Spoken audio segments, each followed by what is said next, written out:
qui ont attrapé Dieu menteur. Oh, le Seigneur m'avait donné qu'il va me bénir avec un mariage, surtout les sœurs, qu'il va me bénir avec un bon travail. Jusqu'à présent, c'est comme si cette prophétie-là était une fausse prophétie. N'était pas une fausse prophétie, c'est toi qui es une mauvaise personne. La prophétie peut être vraie, mais c'est ton attitude qui a fait que cette prophétie ne s'accomplisse pas dans votre vie.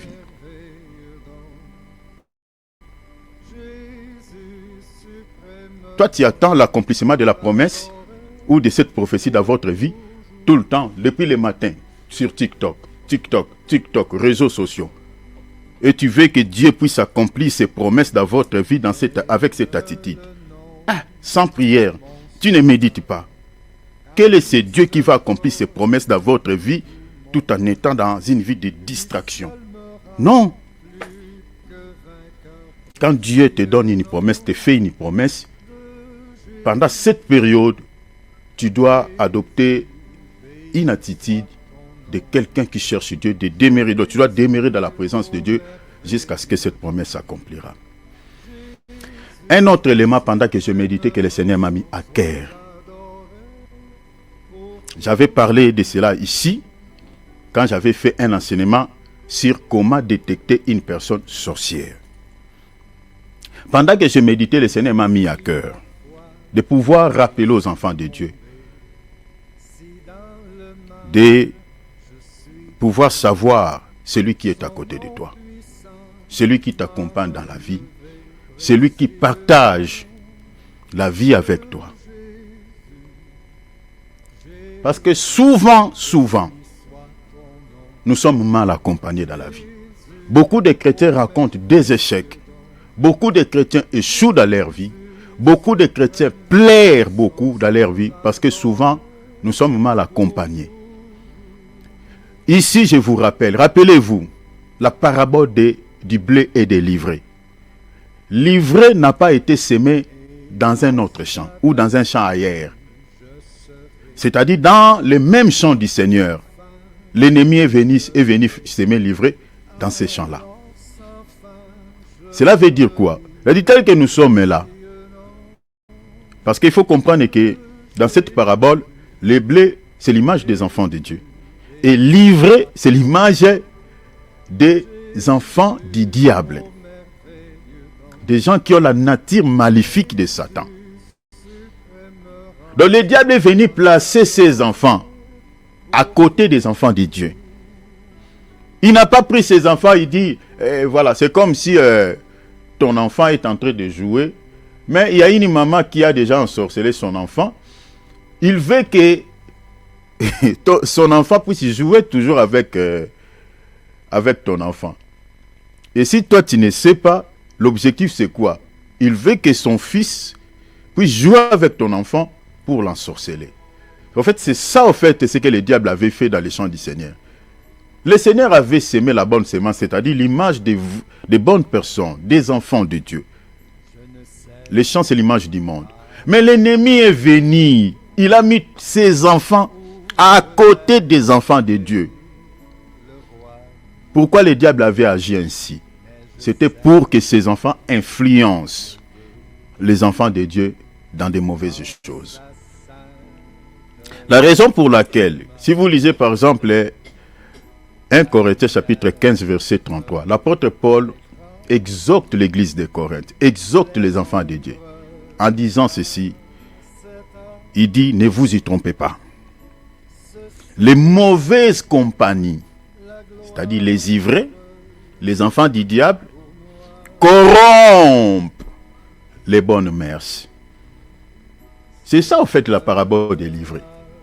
Les mauvaises compagnies, c'est-à-dire le but de livrer à côté du blé, c'est de pouvoir corrompre les blés, c'est de pouvoir influencer, c'est de pouvoir affecter, contaminer, pousser les blés dans les mauvaises choses.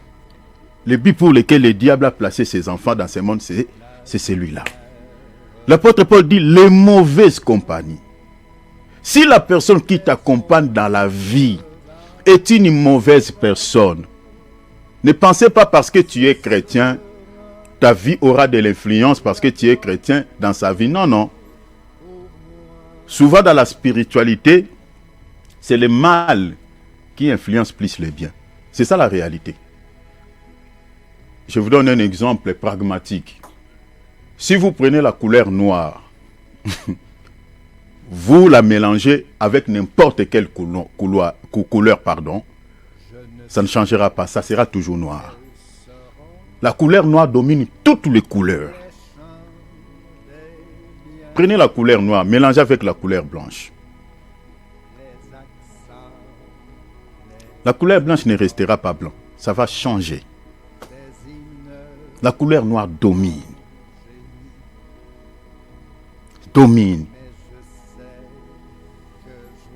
C'est ça les ténèbres, c'est ça les mal.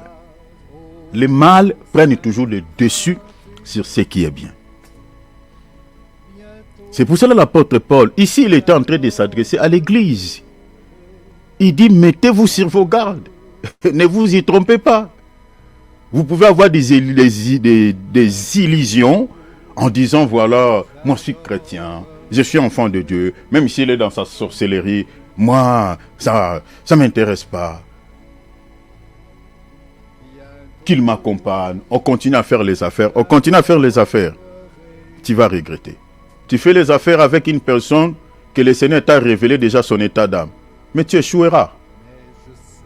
Le Seigneur n'est pas bête de pouvoir te révéler son état d'âme. Les mauvaises compagnies qui t'accompagnent dans la vie. Cette année, nous sommes... Le mois de janvier fini aujourd'hui. Tu ne sais pas pourquoi ton bilan est largement négatif l'année passée. Et cette année, tu veux commettre les mêmes erreurs. Qui t'accompagne dans la vie? Qui est à côté de toi? C'est un chrétien ou c'est un païen?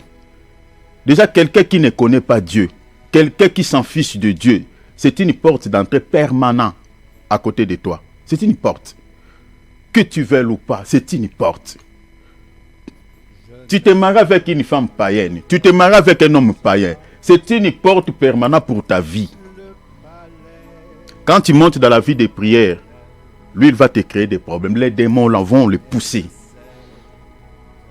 pour t'arrêter de paix. Quand tu montes, c'est ainsi que lui il va te chercher des problèmes. Il va te chercher des palabres. Quand tu n'as plus la vie de prière, et vous êtes en paix. Mais quand tu commences à chercher à monter plus dans la spiritualité, c'est à ce moment-là que lui va commencer à chercher des palabres avec toi, des discussions, créer des tensions. Un païen, c'est une porte d'entrée permanente. Voilà pourquoi l'apôtre Paul exhorte les enfants de Dieu. Quand tu veux te marier, attention. Sinon, tu regretteras toute ta vie. Qui est une mauvaise compagnie ou un mauvais compagnon? Une mauvaise compagnie ou un mauvais compagnon, ça peut être un ami. Ça peut être un collègue ou une collègue.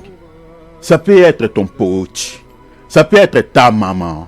Ça peut être ton père biologique. Ça peut être ta sœur biologique. Ça peut être ton cousin. C'est-à-dire, tout celui qui peut avoir une influence négative auprès de toi, c'est celui-là dont la Bible appelle mauvaise compagnie. La mauvaise compagnie, ce n'est pas seulement quelqu'un de l'autre. Ça peut être un membre de votre famille. Ça peut être ton père biologique, ta mère. Parce qu'il y a des parents qui ne donnent pas de bons conseils à leurs enfants. Qui ne prodiguent pas de bons conseils. Il y a des filles qui ont cassé leur mariage à cause des conseils de leurs parents. Pourquoi lui, il veut toujours te faire ainsi? S'il fait ça, toi tu dois faire ça. Il y a des parents qui disent à leurs filles de voler l'argent de leur mari. Il y a des parents comme ça. Il y a des parents qui poussent leurs filles dans les mariages à faire le mal à leur mari. C'est vice-versa. Il y a aussi certains parents qui poussent à leurs fils de maltraiter leurs épouses. Maintenant, un tel parent, tu diras quoi? Parce que c'est quelqu'un qui est à côté de toi. C'est quelqu'un qui partage la vie avec toi. C'est une mauvaise compagnie. Ce n'est pas parce que c'est lui qui t'a mis au monde, tu dois obéir à tout ce qu'il te dit. Ton père peut être une mauvaise compagnie. Ta mère peut être une mauvaise compagnie. Parce qu'il est quelqu'un qui partage la vie avec toi. Il connaît tes secrets. Il connaît ce que tu fais dans la vie. Admettons que tu es né d'un père sorcier, d'un parent sorcier, d'une mère sorcière, quelle influence il aura ou elle aura auprès de toi? Vous voyez? Mais c'est une mauvaise compagnie. Si tu as un père qui est dans la sorcellerie, c'est une mauvaise compagnie. Ne pensez pas qu'il va te prodiguer de bons conseils. Non. Qui t'accompagne dans la vie? Cette année, refusez l'échec. Refusez le retard, parce que le diable peut te retarder. Quelque chose que Dieu peut te donner aujourd'hui, mais le diable peut te pousser 5 ans plus tard, 10 ans. Il te donne le retard dans la vie. Qui t'accompagne? Regarde à côté de toi. Regarde à côté de toi. Parce qu'une mauvaise compagnie, à côté de toi, peut influencer ta vie de deux différentes manières. Retenez ça. Quand tu es mal accompagné dans la vie, la personne qui t'accompagne dans la vie, si c'est une mauvaise personne, que le diable a placée à côté de toi, aura des influences négatives ou néfastes. La première influence qu'elle aura auprès de toi, ça sera sur le plan spirituel. Si tu vis avec quelqu'un, depuis que tu es avec lui, tu n'as plus envie de prier. Tu n'as plus envie de lire la parole. Les choses de Dieu deviennent tout un problème pour toi. Sachez-le que c'est une personne que le diable a placée à côté de toi pour dégager une énergie maléfique. Une énergie qui te retire de la présence de Dieu. Et souvent de telles personnes sont souvent des sorciers. Tu es avec quelqu'un. Depuis que tu es avec lui, tu n'arrives plus à prier. Tu n'assistes plus aux réunions. Tu ne médites plus la parole. Sachez-le que c'est une personne que le diable a placée dans ta vie pour te retirer de la présence de Dieu. Sur le plan spirituel, c'est comme ça se passe. Sur le plan physique, si tu es avec quelqu'un qui te pousse souvent à poser de mauvais actes, il te donne souvent de mauvais conseils. Je donne un exemple. Tu es avec un ami, quand il te pousse souvent à draguer les femmes, il te pousse souvent à faire des choses que tu n'as pas l'habitude de faire, de poser des actes négatifs. C'est une mauvaise compagnie. Il ne te prodigue jamais de bons conseils. Quand tu veux faire quelque chose de bien, il ne dit rien. Mais lorsqu'il est question d'agir au sens du mal, de manière négative, lui, il pose sa voix. Il te pousse à le faire. C'est une mauvaise compagnie. Tu es marié, tu as des problèmes avec ton mari, mais ton ami te prodigue des conseils négatifs. Il te pousse peut-être à casser le mariage, ou parce que ton mari a fait ceci, ne te laisse pas faire. S'il te fait ça, toi tu dois aussi faire ça. Donc c'est-à-dire, au lieu de te pousser dans un terrain de paix, lui te pousse dans un terrain de conflit, de tensifier le conflit, dans un terrain de tensifier les problèmes. Une telle personne à côté de toi, c'est une mauvaise compagnie. Parce qu'une bonne personne te donnera des conseils pour trouver un terrain d'attente et de trouver la paix. Il ne te dira pas parce qu'il t'avait giflé, une fois s'il le répète, toi aussi tu dois le gifler. Parce qu'il t'avait fait ainsi, l'autre fois il fait aussi ça, toi aussi tu dois faire comme ça. De tels amis, c'est une mauvaise compagnie. C'est une mauvaise personne. Il est là à côté de toi, placé par l'ennemi, c'est une ivraie. De tels amis auprès de toi, ta bénédiction sera toujours éloignée de toi. Donc cette année, regarde, c'est celui qui t'accompagne dans la vie. Ça peut être ton frère, ta maman, ta sœur. Une mauvaise compagnie. Comment détecter une mauvaise personne? Comment détecter une mauvaise compagnie? qui est à côté de toi. Je vous renvoie de lire Matthieu. Lisons Matthieu chapitre 7. Bien-aimé Philippe, prends ça. Cette exhortation est importante parce que cette année, il faut que tu réussisses. Cette année, il faut que les promesses que Dieu a préparées pour toi s'accomplissent dans votre vie. Il faut que ta vie change. Mais pour que ta vie change, il faut que ce qui dégage les énergies maléfiques, négatives, à côté de toi, puisse se débarrasser de ta vie. Qu'il s'éloigne. L'ivraie a été semé à côté du blé. Ce n'était pas en vain. Parce que les serviteurs du maître voulaient les arracher. Dit, oh, non. Le Seigneur dit non. Comme il a déjà semé, laissez-les. Hey! Prends Matthieu 7, mon frère. Lis à partir du verset 15 jusqu'au verset 20. Lis pour les frères. Refusez d'être mal accompagné cette année. Qui peut me donner un amen? Alléluia. Amen. Refusez cela. N'acceptez pas. Allez-y, mon frère. Alors, gardez-vous des faux prophètes. Gardez-vous des faux prophètes. Ils viennent à vous en vêtements de brebis. Ils viennent en vous en vêtements de brebis. Mais au-dedans, ce sont des loups ravisseurs.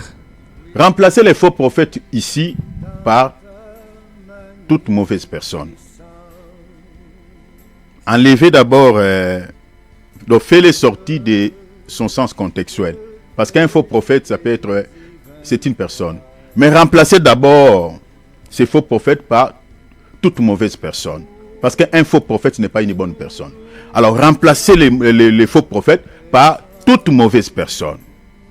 Qui vient vers toi, mais il a caché sa vraie nature. Il a caché sa vraie identité. Parce que les vêtements des brebis, c'est ça. C'est-à-dire, il a sa nature maléfique. Mais le fait qu'il a une mission à accomplir auprès de toi, il a caché sa vraie identité. Il ne te montre pas que c'est un loup. Parce que vous savez que la vraie nourriture ou la véritable nourriture du loup, c'est quoi? C'est la brebis. Donc, le loup ici, ça peut être un sorcier. Parce que les sorciers, leur mission, c'est quoi? C'est de tuer. Créer des ennuis dans la vie des gens. Donc, un sorcier, c'est un loup. Si tu as un ami qui est sorcier, son objectif, c'est quoi? C'est de te créer des ennuis, de te faire mourir un jour. Amen. Donc, remplacer les faux prophètes Amen. ici par tout celui qui a une mission auprès de toi pour pouvoir te détruire, pour pouvoir t'accompagner, mais te pousser dans le mal, que tu es sourd, que tu ne résistes pas. Mais toi, tu ne sais pas, tu ne connais pas son identité. Mais lui-même, il sait que tel que je suis là, la nature que je suis en train de montrer à cette personne, ce n'est pas ça ma vraie nature. Il a sa vraie nature au-dedans de lui. Le loup. Mais il porte un vêtement de brebis. Il se comporte des fois un tout petit peu comme quelqu'un de bien, alors qu'il n'est pas une bonne personne. Nous, on a eu des amis comme ça. Continuez, mon frère. Mais au-dedans, ce sont des loups ravisseurs. Vous les reconnaîtrez à leurs fruits. Ça, c'est le premier signe que le Seigneur nous donne. Jésus dit, vous allez peut-être se demander, mais Seigneur, comment peut-on maintenant reconnaître ces mauvaises personnes? Comment peut-on reconnaître, je peux savoir une personne qui est à côté de moi, que c'est une mauvaise compagnie? Comment je peux savoir? Le Seigneur dit, tu n'as pas besoin de prier pour avoir des dons de révélation. Regardez les fruits. Les fruits expliquent quoi? Les fruits expliquent les signes palpables. Parce que les fruits est un objet palpable. Hein? Nzeta manga na yowana. Pour que o eza manga, soko tali kaka o nzeta manga, soko tali mbumo comprendre eza mbuma nzeta manga. Le fruit c'est un objet qu'on peut toucher, le fruit c'est un objet qu'on peut palper. Donc le Seigneur te dit quoi? Tu n'as pas besoin de dons de révélation. Regardez les signes. Regardez le comportement. Regardez les actes qu'il pose. Regardez son attitude. Continuez, mon frère. Cueille-t-on des raisins sur des épines ou des figues sur des chardons? Le Seigneur a pris une illustration ici. Il dit, est-ce que tu peux cueillir les raisins? Des femmes qui aiment manger souvent les raisins. Quand elles sont dans la cuisine, elles aiment grignoter un tout petit les raisins, tout ça. Les raisins. Le Seigneur dit ici, est-ce que tu peux cueillir les raisins sur les épines? Impossible. Le Seigneur veut tout simplement dire que les raisins ne peuvent sortir que sur l'arbre des raisins, sur les raisins, sur son arbre. Continue, mon frère. Tout bon arbre porte du bon fruit. Remplacer les bons arbres ici. Vous voyez ici, le Seigneur a parlé des faux prophètes. Les faux prophètes, c'est l'image des mauvais arbres. Donc, les vrais prophètes, c'est l'image des bons arbres. Tout comme une bonne personne, par rapport à cette illustration, est comparable à un bon arbre. Mais une mauvaise personne est comparable au mauvais arbre. Jésus dit ici tout bon arbre. Donc tout bon arbre, c'est une bonne personne. Une bonne personne. Une personne de bien. Tout bon arbre, le Seigneur dit quoi? Porte du bon fruit. Donc si tu vis avec quelqu'un qui est de bon cœur, si la personne qui t'accompagne dans la vie est une bonne personne, les fruits qu'il va dégager, les comportements qu'il va manifester ne seront que des bons comportements. Si par exemple tu as des problèmes dans les mariages et que tu veux rompre les mariages, tu dis aïe aïe aïe aïe, mon mari est en train de me casser la tête, en tout cas ça ne va pas mon pote, ça ne va pas, je vais quitter. Il te dira, avec ses 6 enfants, casser les mariages, qui va prendre ses enfants en charge? Et chercher comment tu peux arranger avec ton mari. D'abord, qu'est-ce que toi tu as fait? Qu'est-ce qui a fait que vous puissiez arriver là? Ça ne marche pas. Ça, c'est un bon ami qui ne veut pas que tu rompes les mariages. Il s'inquiète pour les enfants que vous avez déjà fait ensemble. Ça, c'est un bon arbre. C'est un bon arbre. Donc, si tu as un tel ami, cette année, eh bien, reste avec lui. Qu'il t'accompagne, parce que c'est une bonne personne. S'il y a aussi de belles opportunités, il peut t'ouvrir une porte. Il peut te dire, mon ami, regarde, j'ai quelque chose de bien ici. On est en train d'engager les gens. Donc, tu travailles seulement 2 heures, 3 heures du temps. À la fin du mois, on te donne, voilà, $600.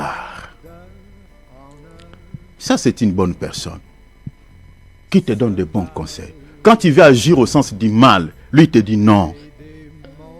Quand tu veux tromper ton mari, quand tu veux tromper ta femme, lui t'arrête, il dit, pourquoi tu veux faire ça? Si tu attrapes malade, tu viens donner à ton conjoint. Et tes enfants resteront des orphelins.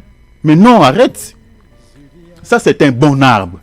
Parce que son comportement, les actes qu'il pose à l'égard de toi, ce sont des bons actes. C'est pour ça que Jésus dit, tout bon arbre ne peut que porter des bons fruits. Une bonne personne ne peut que poser des bons actes, ne peut que te donner des bons conseils, ne peut que te produire, te prodiguer des conseils qui peuvent t'aider à vivre une vie bénie.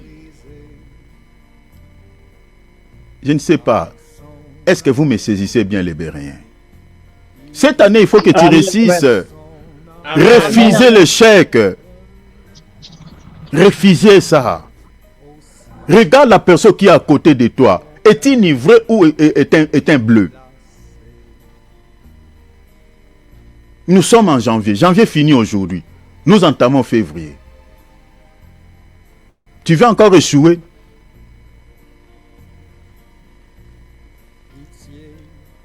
Refuser de mauvais sentiments, de mauvais désirs.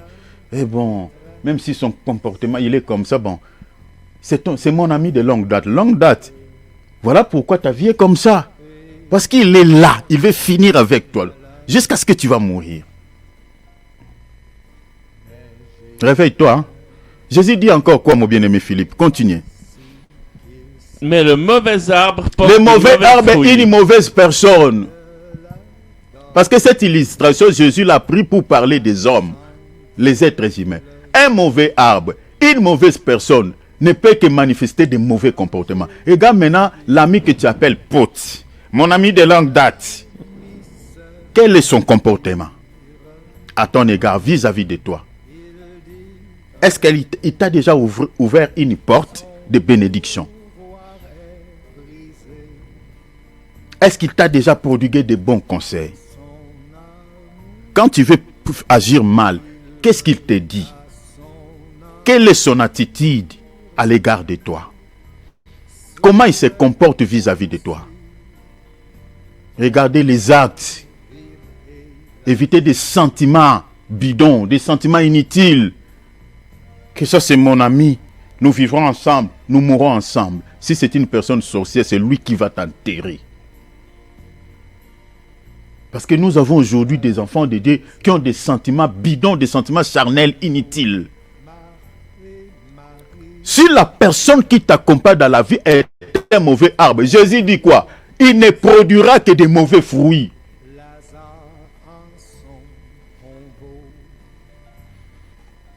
Peut-être tu échoues dans la vie à cause de cette personne. Même si c'est ton frère, tu dois créer l'éloignement.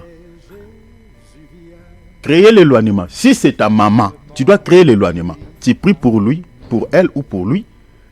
S'il a besoin d'un soutien financier, si tu as des moyens, tu peux l'aider. Ne les refusez pas. Mais à ce qui concerne ta vie, mettez-les toujours tous de loin.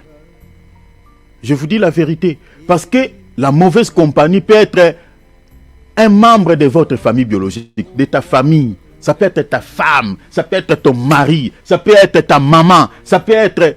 La raison pour laquelle, regardez si vous lisez par exemple, je crois, ici je vous donne déjà une piste de solution. Si vous lisez par exemple, je crois Matthieu, ou Luc, lorsque les Juifs sont venus vers Jésus, ils ont demandé à Jésus, ils cherchaient Jésus, c'était plutôt les parents de Jésus. Ils ont dit, Seigneur, allez dire à Jésus, tout ça, ses parents sont à l'extérieur, ils le cherchent. Le Seigneur dit, qui est mon père? Qui est ma mère? Est-ce que vous voyez ça? Qui est mon père? Qui est ma mère? Lisez Luc chapitre 8, verset 19 à 21. Regarde, je vous lis. Le mère de Jésus, le frère de Jésus. Dans la chair comme ça, ils étaient en famille. Ils sont venus. Les trouver, la Bible dit, mais ils ne purent pas l'aborder à cause de la foule. Verset 20, on lui dit, ta mère. Donc il y a quelqu'un qui a ramené le message. Il dit, allez dire à ces prophètes que ses parents et ses frères sont à l'extérieur. Il dit, ta mère et tes frères sont dehors et ils désirent te voir. Regarde la réponse de Jésus. Il répondit, ma mère et mes frères, ce sont ceux qui écoutent la parole de Dieu et qui la mettent en pratique. Vous voyez un vrai frère, hein? Vous voyez une vraie sœur, hein? Vous voyez une bonne mère. Hein? C'est celui qui est dans le Seigneur. Amen. Amen. Nous avons des frères biologiques et des frères biologiques qui sont des sorciers, qui ne cherchent pas votre progrès. Ils veulent vous détruire. D'ailleurs, la majorité des gens qui nous détruisent, ce sont les membres de nos familles biologiques. Souvent, c'est ça. Parce que le diable sait que ce sont des ivrés.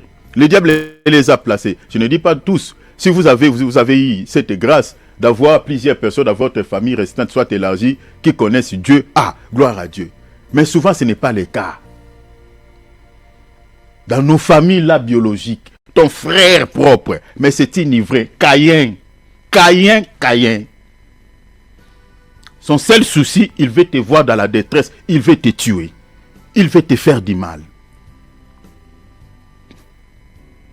Souvent, Dieu ne nous révèle pas les états d'âme de certaines personnes, que nous sommes ici d'un même père, d'une même mère, leurs états d'âme. Le Seigneur nous préserve.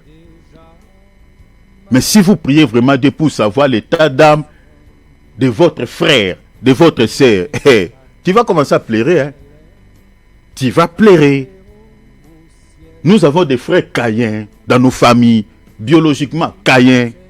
Mais sauf que toi, tu ne sais pas. Nous avons des sœurs Caïn. Sauf que toi, tu ne sais pas. Ils ne parlent jamais en bien pour toi. Ils te créent toujours des ennuis. Ils te créent toujours des problèmes. Quand tu cherches à monter dans la vie, ils viennent te remettre beaucoup de problèmes, beaucoup de dossiers. Ou voilà, nous avons aussi. Ils n'ont jamais pitié de toi. Même si tu pleures, tu dis je n'ai rien. Ils n'ont jamais compassion de toi. Il veut que même les paix que tu as, que tu leur donnes. Nous avons des frères et des sœurs comme ça. Quand tu n'as rien, eh bien, il ne te demande pas. Dans nos familles biologiques, qui est à côté de toi? Éviter des sentiments bidons, tu vas mourir. Tu resteras pauvre toute ta vie. Tu salueras les bonheurs de loin. Regarde la personne qui t'accompagne, même si c'est un membre de votre famille.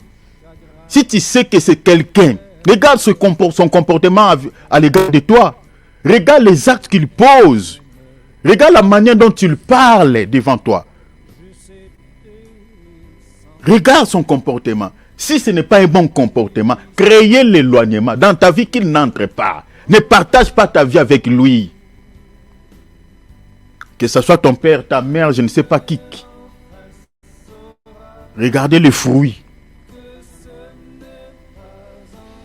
Amis, collègues, crée la distance. S'il est accablé par un problème, tu peux l'aider de loin. Tu étends ta main comme ça, tu l'aides. Mais dans ta vie, qu'il n'entre pas. Mais si c'est un bon arbre, ne l'écarte pas. Parce qu'il peut être aussi un canal de bénédiction pour toi. S'il pose des bons actes, si c'est quelqu'un qui veut que tu excelles dans la vie, que tu émerges, que tu avances, il te produit des bons conseils, garde cette personne. Parce que c'est quelqu'un que Dieu a placé à côté de toi pour t'aider à avancer, pour t'aider à émerger. Mais si ce fruit n'est pas bon, distance. Amen. Distance. Azala ndeko, azala nani. Distance. Amen. Amen. Ça, c'est un conseil que je vous donne pour que vous puissiez réussir cette année. Parce que souvent, quand Dieu veut nous bénir, mais si tu es mal accompagné dans la vie, le Seigneur ne te bénira pas. Parce que le Seigneur sait que la personne qui t'accompagne, c'est une mauvaise personne. Ne t'aidera pas à savourer cette bénédiction. Ne t'aidera pas à vivre, à être heureux avec ce que Dieu te donne. Faisons attention. C'était important de pouvoir introduire notre temps de la réunion par cette petite exhortation. Alors, nous allons prier. Bénis le Seigneur pour la vie qu'il t'a donnée. Bénis le Seigneur pour la santé qu'il t'a donnée. Donne-lui toute la gloire. Élevons le Seigneur. Prions au nom de Jésus. Le Seigneur t'a fait une promesse à ce qui concerne, je ne sais pas, la chose là. Mais tu dois demeurer dans sa présence. Peut-être tu ne pries pas. Tu n'as pas la vie de prière. Tu pries occasionnellement. Il y a les sommets spirituels au niveau de ton âme. Tu pries peut-être 20 minutes, 30 minutes si c'est beaucoup. Tu ne restes pas longtemps dans la présence de Dieu. Le Seigneur t'observe, le Seigneur te regarde, dit, mais tu ne te rapproches pas de moi. Comment je peux envoyer mon ange t'accorder cette bénédiction, t'accorder ce cadeau? Bien-aimé, prie le Seigneur qui te donne la vie de prière. Parce que c'est la seule voie par laquelle le Seigneur va passer pour te bénir. C'est la seule voie par laquelle le Seigneur passera pour déposer cette grande bénédiction. Sois un homme de prière, une femme de prière. Cette année, refusez le sommeil spirituel. Prions au nom de Jésus. Nous allons renverser tous les desseins de l'ennemi, tous les plans sataniques cette année contre nos vies. La Bible déclare dans les livres, l'épître des 2 Corinthiens, chapitre 2, verset 11, l'apôtre Paul nous exhorte en disant, nous n'accordons pas, nous ne donnons pas l'avantage à Satan, car nous n'ignorons pas ses desseins. Il a des desseins, il a des plans machiavéliques, il a des projets destructifs. Il cherchera tout le temps à pouvoir nous compliquer ou accomplir ce qui est dit à son sujet dans l'évangile de Jean, chapitre 10, verset 10. Voler, détruire et tuer. Comment faire face contre cette entité, contre cette mauvaise entité? Parce que le diable ne connaît pas la notion de faire le bien. Si tu dis à Satan de pouvoir agir au sens du bien, il ne sait pas, il ne connaît pas cette notion. Tout ce qui est dans son cœur, c'est-à-dire quand on parle du mal, le diable ne fait pas le mal, mais lui-même c'est un mal. Lui-même déjà, Satan, c'est un mal. Donc si tu cherches que le diable fasse du bien, il ne saura pas faire le bien parce qu'on l'appelle malin. C'est-à-dire malin veut dire mal. Il est mal. Il est comme ça. Il est noir. Il ne peut faire le bien. Alors son désir, c'est de pouvoir chercher à nous détruire. C'est de pouvoir chercher à nous compliquer la vie. Alors le Seigneur ne veut pas que nous puissions accorder l'avantage à ces derniers. Le Seigneur ne veut pas. La Bible dit, nous ne donnons pas l'avantage à Satan. Celui qui donne l'avantage à Satan, c'est celui qui ne prie pas. Parce que si tu ne pries pas, comment tu seras protégé? Qu'est-ce qui peut empêcher l'ennemi de ne pas pouvoir porter ses mains sales sur toi, sur ta vie? Le Seigneur dit, priez afin que vous ne tombiez pas dans la tentation. Le tentateur, c'est lui. Il viendra te tenter. Il viendra chercher, il va tenter à compliquer ta vie.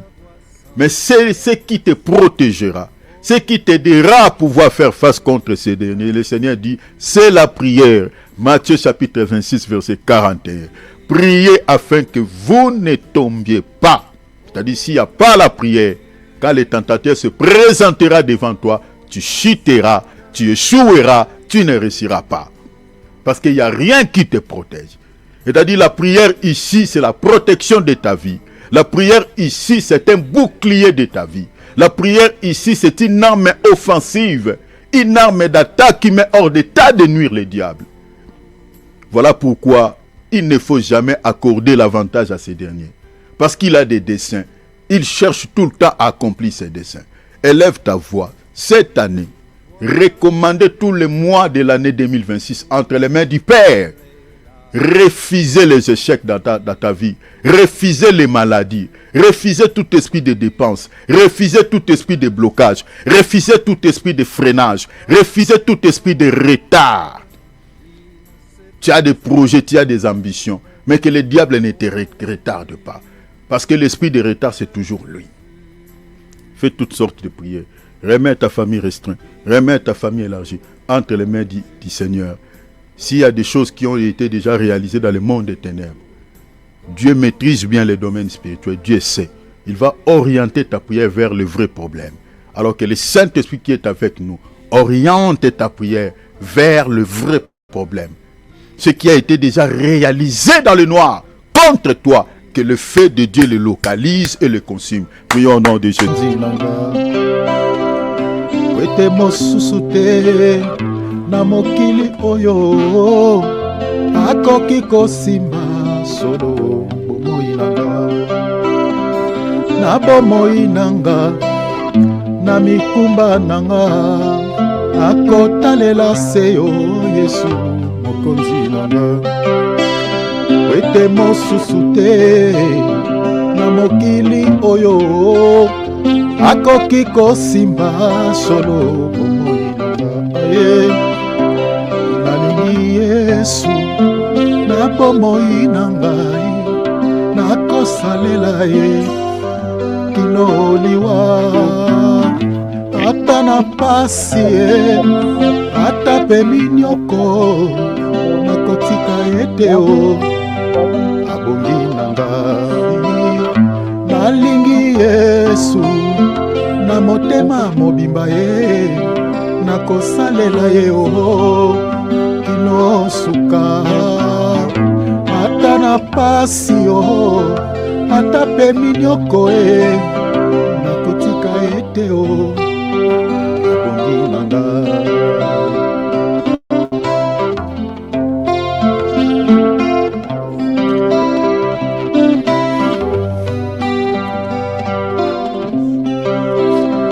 yo pendeko nanga mipesa na Yesu akopambola solo libota na yo ngai naponi Yesu mpona kobatela mpe kopambola solo libota nanga yo pendeko nanga mipesa na Yesu akopambola solo libota na yo ngai naponi Yesu mpona kobatela mpe kopambola solo libota nanga yo pendeko na ngai kopesa na Yesu akopambola solo libota na yo aye nalingi Yesu na bomoi na ngai nakosalela ye kino liwa ata na pasi o ata pe minyoko nakotika ete o abongi na ngai nalingi Yesu na motema mobimba o nakosalela ye o kino suka ata na pasi o ata pe minyoko nakotika ete o abongi na ngai abongi na ngai eish abongi na ngai o Yesu o Yesu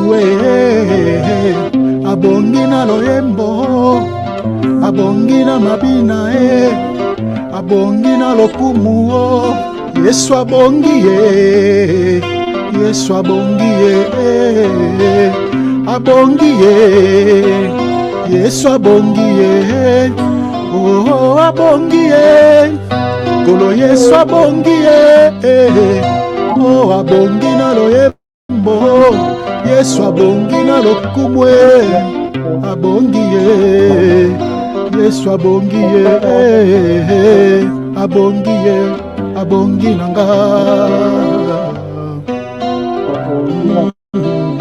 abongi nanga ye aye aye aye oh abongi nanga mwana mobali oyo alleluya abongi nanga papa oyo alingaka ye abongi nanga masiya Yesu. Que l'honneur, la gloire revienne à Jésus-Christ de Nazareth. Alléluia. Alléluia. Gloire à Dieu. Prenons nos Bibles, prenons nos calepins. Nous n'avons rien à offrir au Seigneur. Tout ce que nous pouvons donner à Dieu, à contrepartie par rapport à tout ce qu'il réalise dans nos vies, c'est le fruit de nos lèvres. Gloire à Dieu. Amen. Voilà. Alors, nous sommes en train de partager sur un grand sujet que nous avons intitulé « Tout ce qu'il faut savoir sur la saine doctrine et les fausses doctrines qui entraînent des milliers des hommes en enfer. » Une fausse doctrine, c'est un faux enseignement qui ne peut accorder la vie. Et cet enseignement est véhiculé par les gens mandatés par les diables que nous appelons des faux ouvriers, des faux ministres, des ouvriers trompeurs, des faux prophètes. Alors ce sont eux qui sont les propagandistes de ces fausses doctrines ou de faux enseignements. Alors, nous avons intitulé comme sous-thème l'observation des fêtes thoraïques ou des fêtes juives dans la grâce. Ça, on n'a pas encore touché, mais nous allons toucher cela parce qu'il y a beaucoup de choses à dire. Et nous avons également les fêtes païennes dédiées à l'ère Dieu. Ça, on avait déjà vu beaucoup de choses. Donc aujourd'hui, je ne vais pas reprendre cela. Si vous voulez comprendre ce qu'on avait dit par rapport aux fêtes païennes dédiées à l'ère Dieu, nos vidéos sont sur YouTube. Voilà, sur le compte, notre compte YouTube passe sur le bas de vos petits écrans. Notre compte est là. Donc vous pouvez cliquer ou s'abonner sur ce compte pour ne plus rien rater par rapport aux vidéos que nous sommes en train de partager. Et sur nos pages Facebook également, vous pouvez aussi regarder. Donc Emmanuel est parmi nous. Ça, c'est notre page Facebook. Alors, avant de toucher sur notre sous-thème, nous sommes en train d'abord de poser les jalons par rapport aux 4 piliers qui caractérisent les fausses doctrines. Donc, les 4 piliers principaux des fausses doctrines véhiculées par des ouvriers trompeurs opposés à la saine doctrine. C'est ça ce que nous sommes en train de voir aujourd'hui, parce que beaucoup des enfants de Dieu ne savent pas que les fausses doctrines, il y a aussi beaucoup de choses tout autour de cela. Voilà pourquoi l'apôtre Paul, par rapport à notre passage, notre texte central, Colossiens chapitre 2, verset 8, l'apôtre Paul nous retrace les 4 piliers qui caractérisent les fausses doctrines propagées par les faux prophètes. Je lis notre texte. Ici, aujourd'hui, je demande votre attention parce que j'entrerai un peu dans les ondes de turbulence. Donc, si vous êtes dans la distraction, eh bien, vous allez passer votre temps inutilement. Vous n'allez rien comprendre. Et vous resterez toujours bébé spirituel. Si pendant les messages, vous êtes dans la distraction, vous n'allez pas grandir. Parce que je vais toucher sur la prophétie. Mais je parlerai de cette prophétie par rapport à ces temps ici. Parce que le diable ne joue pas. Il frappe parce qu'il sait que son temps est fini. Et il est entré, à l'heure où nous parlons, il est en train de gagner beaucoup des âmes pour les conduire en enfer. Beaucoup de chrétiens pensent qu'ils prient dans les églises des vrais serviteurs de Dieu, alors que ce n'est pas le cas. Voilà. Je nous avais donné des signes ici pour reconnaître une fausse église et puis un faux prophète. Donc j'aurais du mal à répondre tout ça. L'apôtre Paul, par rapport à cette écriture, notre verset central, Colossiens chapitre 2, verset 8, il nous explique ici 4 piliers qui caractérisent des fausses doctrines propagées par des faux prophètes opposés à la sainte doctrine. Je lis les passages. Je demande votre attention, je répète, parce qu'on lira une écriture ici, je toucherai sur les prophéties. Donc suivez-moi vraiment avec beaucoup d'attention. L'apôtre Paul dit ceci: prenez garde que personne ne fasse de vous sa proie. Mettez-vous sur vos gardes. Soyez prudents. Cette prudence implique quoi? Implique ce qu'il veut dire. Parce que si vous n'êtes pas prudent, vous allez être pris au piège des faux prophètes. Vous serez comme une victime. Je vous avais dit ici, quand vous regardez les documentaires animaliers, vous allez remarquer que quand un guépard ou un lion fait la chasse d'une antilope, cette antilope-là qui est chassée par les lions, il devient une proie. Une fois récupéré par les lions, il devient une proie. Il devient une victime ou elle devient une victime entre les griffes de ces prédateurs.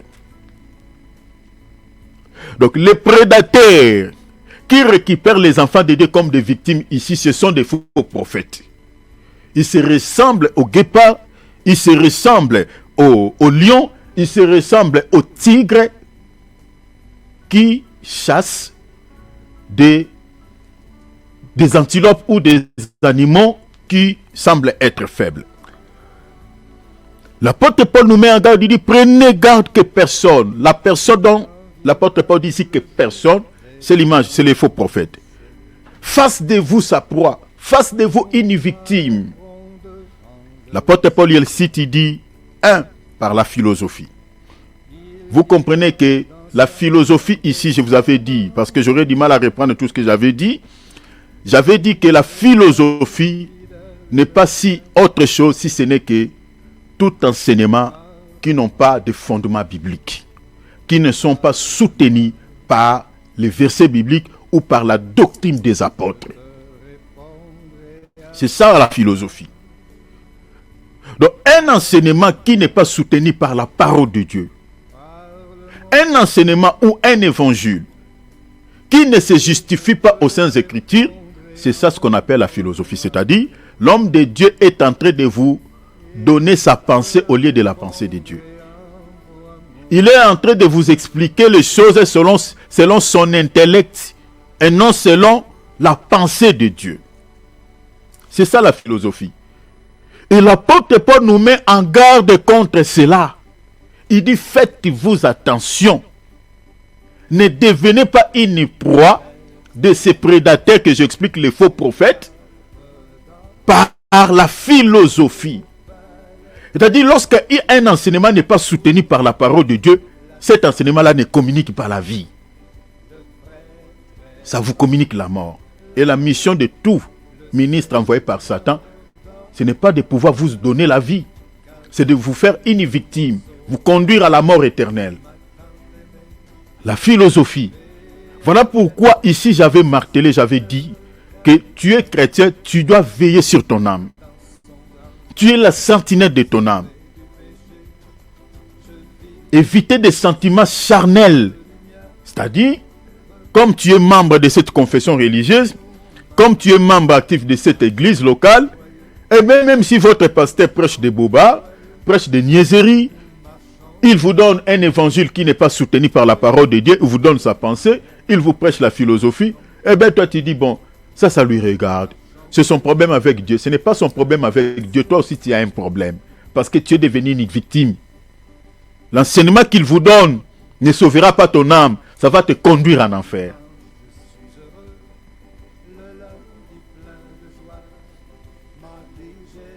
Mon Congo ya zobe bongana fimbu. Le dos d'un insensé mérite d'être chicoté. Mérite d'être chicoté. Et le chicote que Dieu accordera à tous les insensés. Les gens qui voient comme ça, on vous dit la vérité. Mais à cause de vos sentiments, vous vous laissez entraîner par des sentiments. Tu dis, bon, dans mon église, j'ai beaucoup de tâches ici, je fais beaucoup de choses, j'aime tellement mon pasteur. Tu aimes ton pasteur. Au lieu d'aimer Jésus, toi tu aimes ton pasteur. Donc tu aimes ton pasteur parce que c'est lui qui était mort pour toi à la croix de Golgotha. S'il est un faux prophète, en amour, il te conduit en enfer. Les fumeurs de chanvre, ils partagent aussi les cigarettes, non? Ou les chanvres, non? Ils partagent aussi. Mais ils partagent quoi? Quelque chose de bien. Ils partagent la mort, ils partagent la maladie. Ceux qui prennent la drogue, ils partagent aussi. Ils ont aussi un amour qu'on appelle un amour à filéo. Un amour d'immonde. Ils partagent la maladie. Ils partagent, voilà ça. De un faux prophète, il va aussi partager la mort qui est en lui. Parce que lui-même, il partira en enfer. Il est candidat à l'enfer. Donc il dit, je ne partirai pas seul, ma fille, viens m'accompagner. Mon fils, viens m'accompagner en enfer. Et là-bas, vous allez faire les barbecues avec les diables parce qu'il y aura pleinement du feu. Mettez-vous sur vos gardes. L'apôtre Paul dit, mettez-vous sur vos gardes. Soyez prudents. Que personne ne fasse de vous sa proie. Ne devenez pas une victime d'un faux prophète. Voilà pourquoi tu es censé de lire la Bible, de méditer la parole de Dieu, conformément à ce que le Seigneur dit dans la parole de Dieu dans Josué, livre de Josué chapitre 1 verset 8. Que ce livre ne s'éloigne point de ta bouche. Médite-le jour et nuit pour agir fidèlement, pour savoir comment est-ce que tu peux te conduire. Sois comme un béréen. Ne donne pas des amens à quelque chose qui ne sont pas soutenus par la parole. Jésus-Christ a payé un grand prix pour sauver ton âme. Ne devenez pas une proie d'un serviteur de Dieu. Ne devenez pas un esclave d'un serviteur de Dieu. Soyez prudents. Soyez prudents. À l'heure où nous parlons, le nombre de faux prophètes sont considérables. Ils conduisent des milliers d'âmes en enfer. Beaucoup des églises, je vous dis, je lève ma main vers le ciel. Parce que beaucoup de gens n'ont pas la connaissance. Parce que même si on parle comment, il y a des gens qui se laissent entraîner par ces gens. Par sentiment. Et par sentiment, vous partez en enfer. J'ai vu beaucoup des églises, surtout si YouTube me recommande beaucoup de vidéos de prédication. Aux États-Unis, les États-Unis, c'est le centre des fausses doctrines, des mauvaises églises. Là-bas, il y a tout. Vous voyez une femme qui s'habille d'abord de manière sexy, et c'est lui le pasteur de cette grande église. Mais ça m'étonne. Quand je regarde, je dis, hé!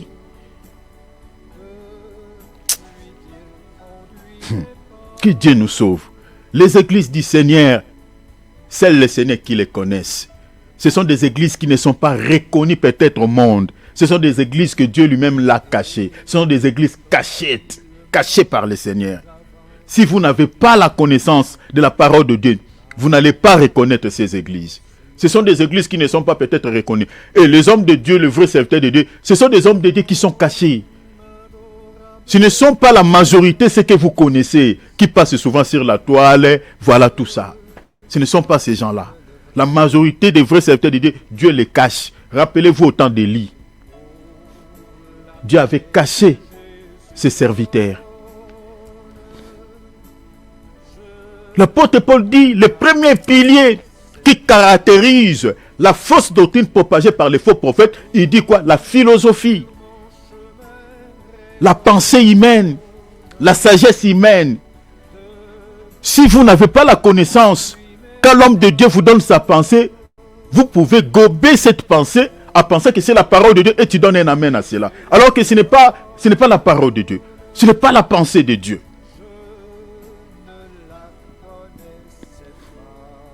C'est pour cela le Seigneur vous recommande de méditer.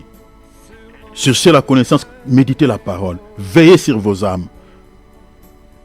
La Bible a dit c'est de lui vient la source de la vie. Veille sur ton âme. Veille sur ton âme. Tu es la sentinelle de ton âme. Proverbe dit c'est de là vienne la source. C'est de lui vient la source de la vie. Si tu ne veilles pas, tu gobes tout. Tu penses que parce qu'il parle de Jésus, c'est un ministre de Dieu. Eh bien, tu te rendras compte ce jour-là. Ça, c'est le premier pilier.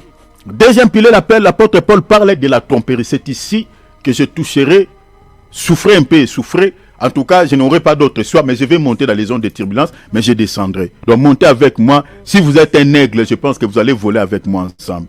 Donc, si tu n'es pas un aigle, eh bien, tu es un moineau. Ça, je ne sais pas comment faire. Donc, voilà. Alors, mon bien-aimé Philippe, aidez-moi. On touche directement sur le deuxième pilier. La tromperie. La tromperie fait partie des deuxièmes piliers. Prends Apocalypse chapitre 6, mon frère. Ici, je serai obligé de vous parler de ces 4 cavaliers. Mais retenez déjà que ces 4 cavaliers, c'est l'image des faux prophètes. Il y a d'abord un faux prophète majeur qui est le diable, mais qui a donné une mission à ses serviteurs, les faux prophètes. Je vous donnerai une écriture en rapport avec cela. Mais lis d'abord pour que les bien-aimés comprennent d'abord ce qui est dit dans ces passages. Et puis nous allons tirer maintenant une leçon spirituelle par rapport à ce deuxième pilier.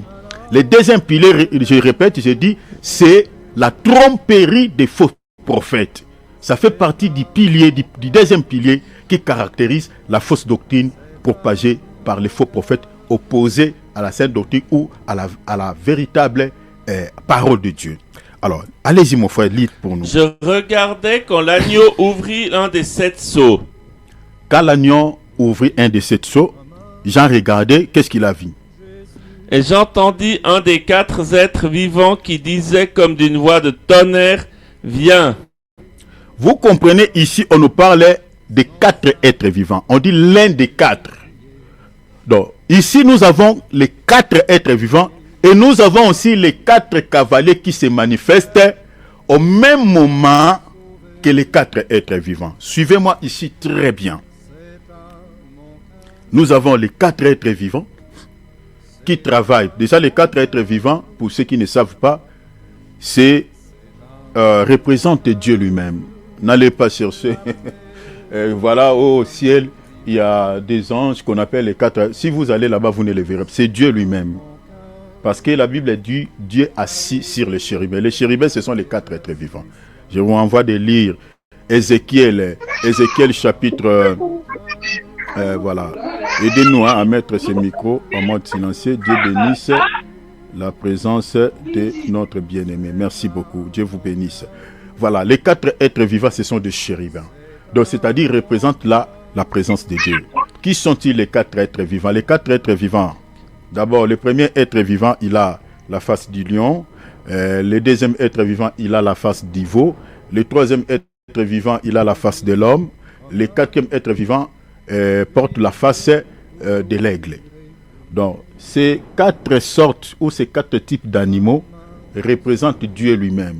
Je crois qu'un jour, on vous parlera sur les mystères de ces 4 êtres vivants par rapport à Dieu. Mais retenez en gros, parce que c'est Dieu qui est le lion de la tribu de Juda. Est-ce que vous comprenez? C'est lui le lion de la tribu de Juda. Et quand on parle du veau, Jésus-Christ, en tant que notre Dieu, s'est donné comme au fait, il était venu sur cette terre comme un serviteur. Parce que le veau, c'est l'image du serviteur. Il était venu comme un serviteur, comme un travailleur.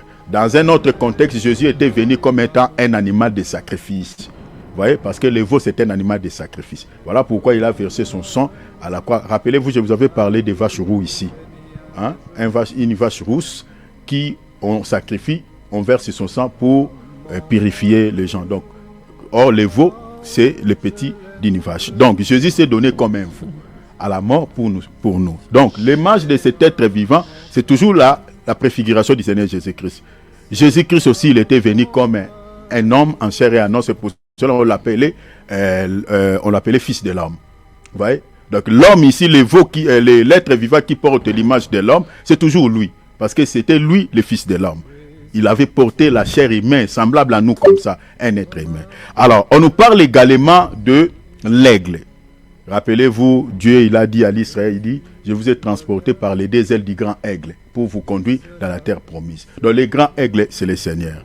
Donc, j'ai fait ce résumé pour que vous puissiez comprendre. Les êtres vivants ici, c'est la manifestation de Dieu dans l'église, au temps de l'église. Retenez ça déjà comme ça. Parce qu'il y a beaucoup de détails, mais grandissez dans les choses de Dieu. C'est la manifestation de Dieu au temps de l'église. Dans les 4 êtres vivants. Alors, chaque être vivant ici, selon la pensée de cette écriture, manifeste une fois qu'il y a l'apparition d'un cavalier. Donc, le cavalier ici, déjà, qui sort ici, qui utilise le cheval blanc, c'est l'image de l'Antichrist. Vous comprenez? Parce que si vous lisez, je crois, l'épître de 1 Jean ou 2 Jean, on nous parle d'un antichrist au singulier et de plusieurs antichrists qui travaillent à connivence avec l'antichrist au singulier. C'est-à-dire, les antichrists au pluriel, c'est l'image des faux prophètes qui ont comme maître, c'est qui? L'antichrist au singulier, qui est le diable.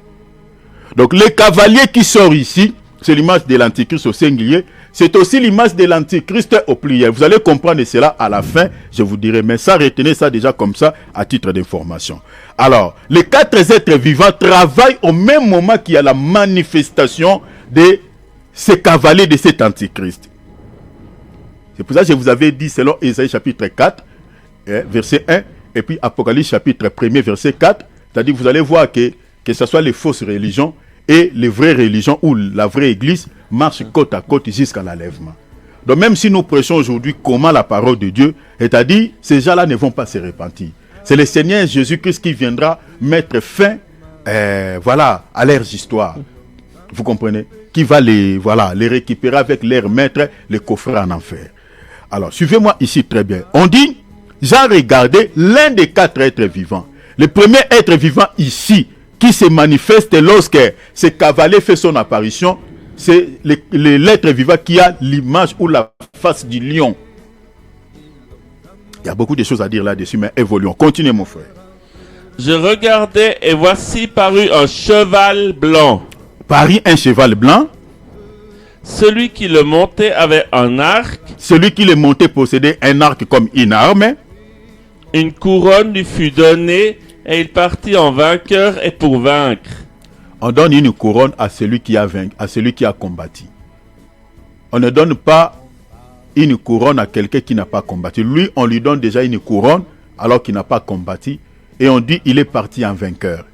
Donc c'est-à-dire la mission qui lui a été confiée, il réussira dans sa mission. Voilà pourquoi on le cerne déjà une couronne. Alors, la Bible dit ici, il utilise quoi? Le cheval blanc. Bon, continuez d'abord la lecture, avant d'expliquer. D'abord, continuez, allez jusqu'à la fin. Quand il ouvrit le second sceau, j'entendis le second être vivant qui disait « Viens ». Le second être vivant, c'est celui qui a l'image du veau. Il dit « Viens », il appelle Jean « Viens ». Jean ici remplaçait Jean comme étant l'église ou les membres de l'église. Il représente l'église en gros. Continuez mon frère. Et il sortit un autre cheval roux. Il y a un cheval roux qui fait son apparition. Le cheval roux qui se manifeste ici, donc roux, c'est la couleur rouge. C'est toujours le même cavalier, mais qui change de couleur ou qui change de fonction, si vous voulez. Donc gardez ça comme ça. Parce qu'il n'y a pas plusieurs antichrists, il y a un seul antichrist au singulier qui est le diable. Maintenant, ici, il se manifeste d'abord la première... Lorsqu'il s'est manifesté pour la première fois, la Bible dit qu'il a utilisé le cheval blanc. Mais lorsqu'il s'est manifesté pour la deuxième fois, il a utilisé le cheval rouge. Je vais vous expliquer cela aujourd'hui, si on aura le temps. Oui, on aura le temps. Je vais vous expliquer cela ici. Maintenant, quelle était sa mission? Il utilise le cheval rouge. Continuez. Celui qui le montait reçut le pouvoir d'enlever la paix Hey. de la terre. C'est lui qui les montait.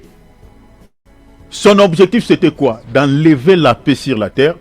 Et pourquoi? Afin que les hommes s'égorgent les uns les autres, une grande épée lui fut donnée. Afin que les hommes s'égorgeassent. Afin que les hommes s'égorgeassent, les gens se tuent. Continuez, mon frère. Quand il ouvrit le troisième sceau, Quand on ouvre le troisième sceau, j'entendis le troisième être vivant qui disait, viens. Je le regardai- troisième être vivant ici, c'est celui qui a la face de l'homme. Il appelle encore Jean. Donc, c'est-à-dire, à chaque fois que l'Antichrist se manifeste, il y a toujours un être vivant qui fait voir Jean l'apparition de cet Antichrist, de ce cavalier. Il dit, hey, Jean vient. Il y a un pourquoi. Je vais vous expliquer cela ici. Il y a un pourquoi. Il dit, Jean, viens. Regardez, il fait encore son apparition. Cette fois-ci, il a changé la nature. Il a changé les fonctions. Il utilise, la Bible dit ici quoi? Un cheval qui a la couleur noire. Je vais vous expliquer cela ici dans notre temps. Aujourd'hui, dans notre temps, à l'église, cela explique quoi? Ces manifestations. Il dit, continuez mon frère. Viens, je regardai, et voici parut un cheval noir. Un cheval noir. Celui qui le montait tenait une balance dans sa main. Ici, à titre d'information, souligné. Donc, à partir du premier cavalier, deuxième cavalier, troisième cavalier, que j'explique l'image de l'antichrist ou des faux prophètes, on ne nous donne pas les noms de celui qui est sur le cheval. On ne nous donne pas son nom. On dit seulement celui qui l'est monté. Celui qui l'est monté. Mais on ne nous donne pas la vraie identité de ce cavalier. Continuez mon frère. Et j'entendis au milieu des quatre êtres vivants une voix qui disait, une mesure de blé pour un denier, et 3 mesures d'orge pour un denier, mais ne fait point de mal à l'huile et au vin. Ici, le troisième, c'est la manifestation de ces cavaliers qui utilisent le cheval de la couleur noire. La Bible dit quoi? Il détenait une balance entre ses mains. Vous comprenez? Il avait une unité de mesure pour vendre quoi? Pour vendre du blé. Je vais vous expliquer cela au temps de l'église. Au moment où nous parlons là, ce cavalier ici fait un grand travail avec sa balance. Je vais vous parler de cela. Continuez mon frère, terminons d'abord la lecture.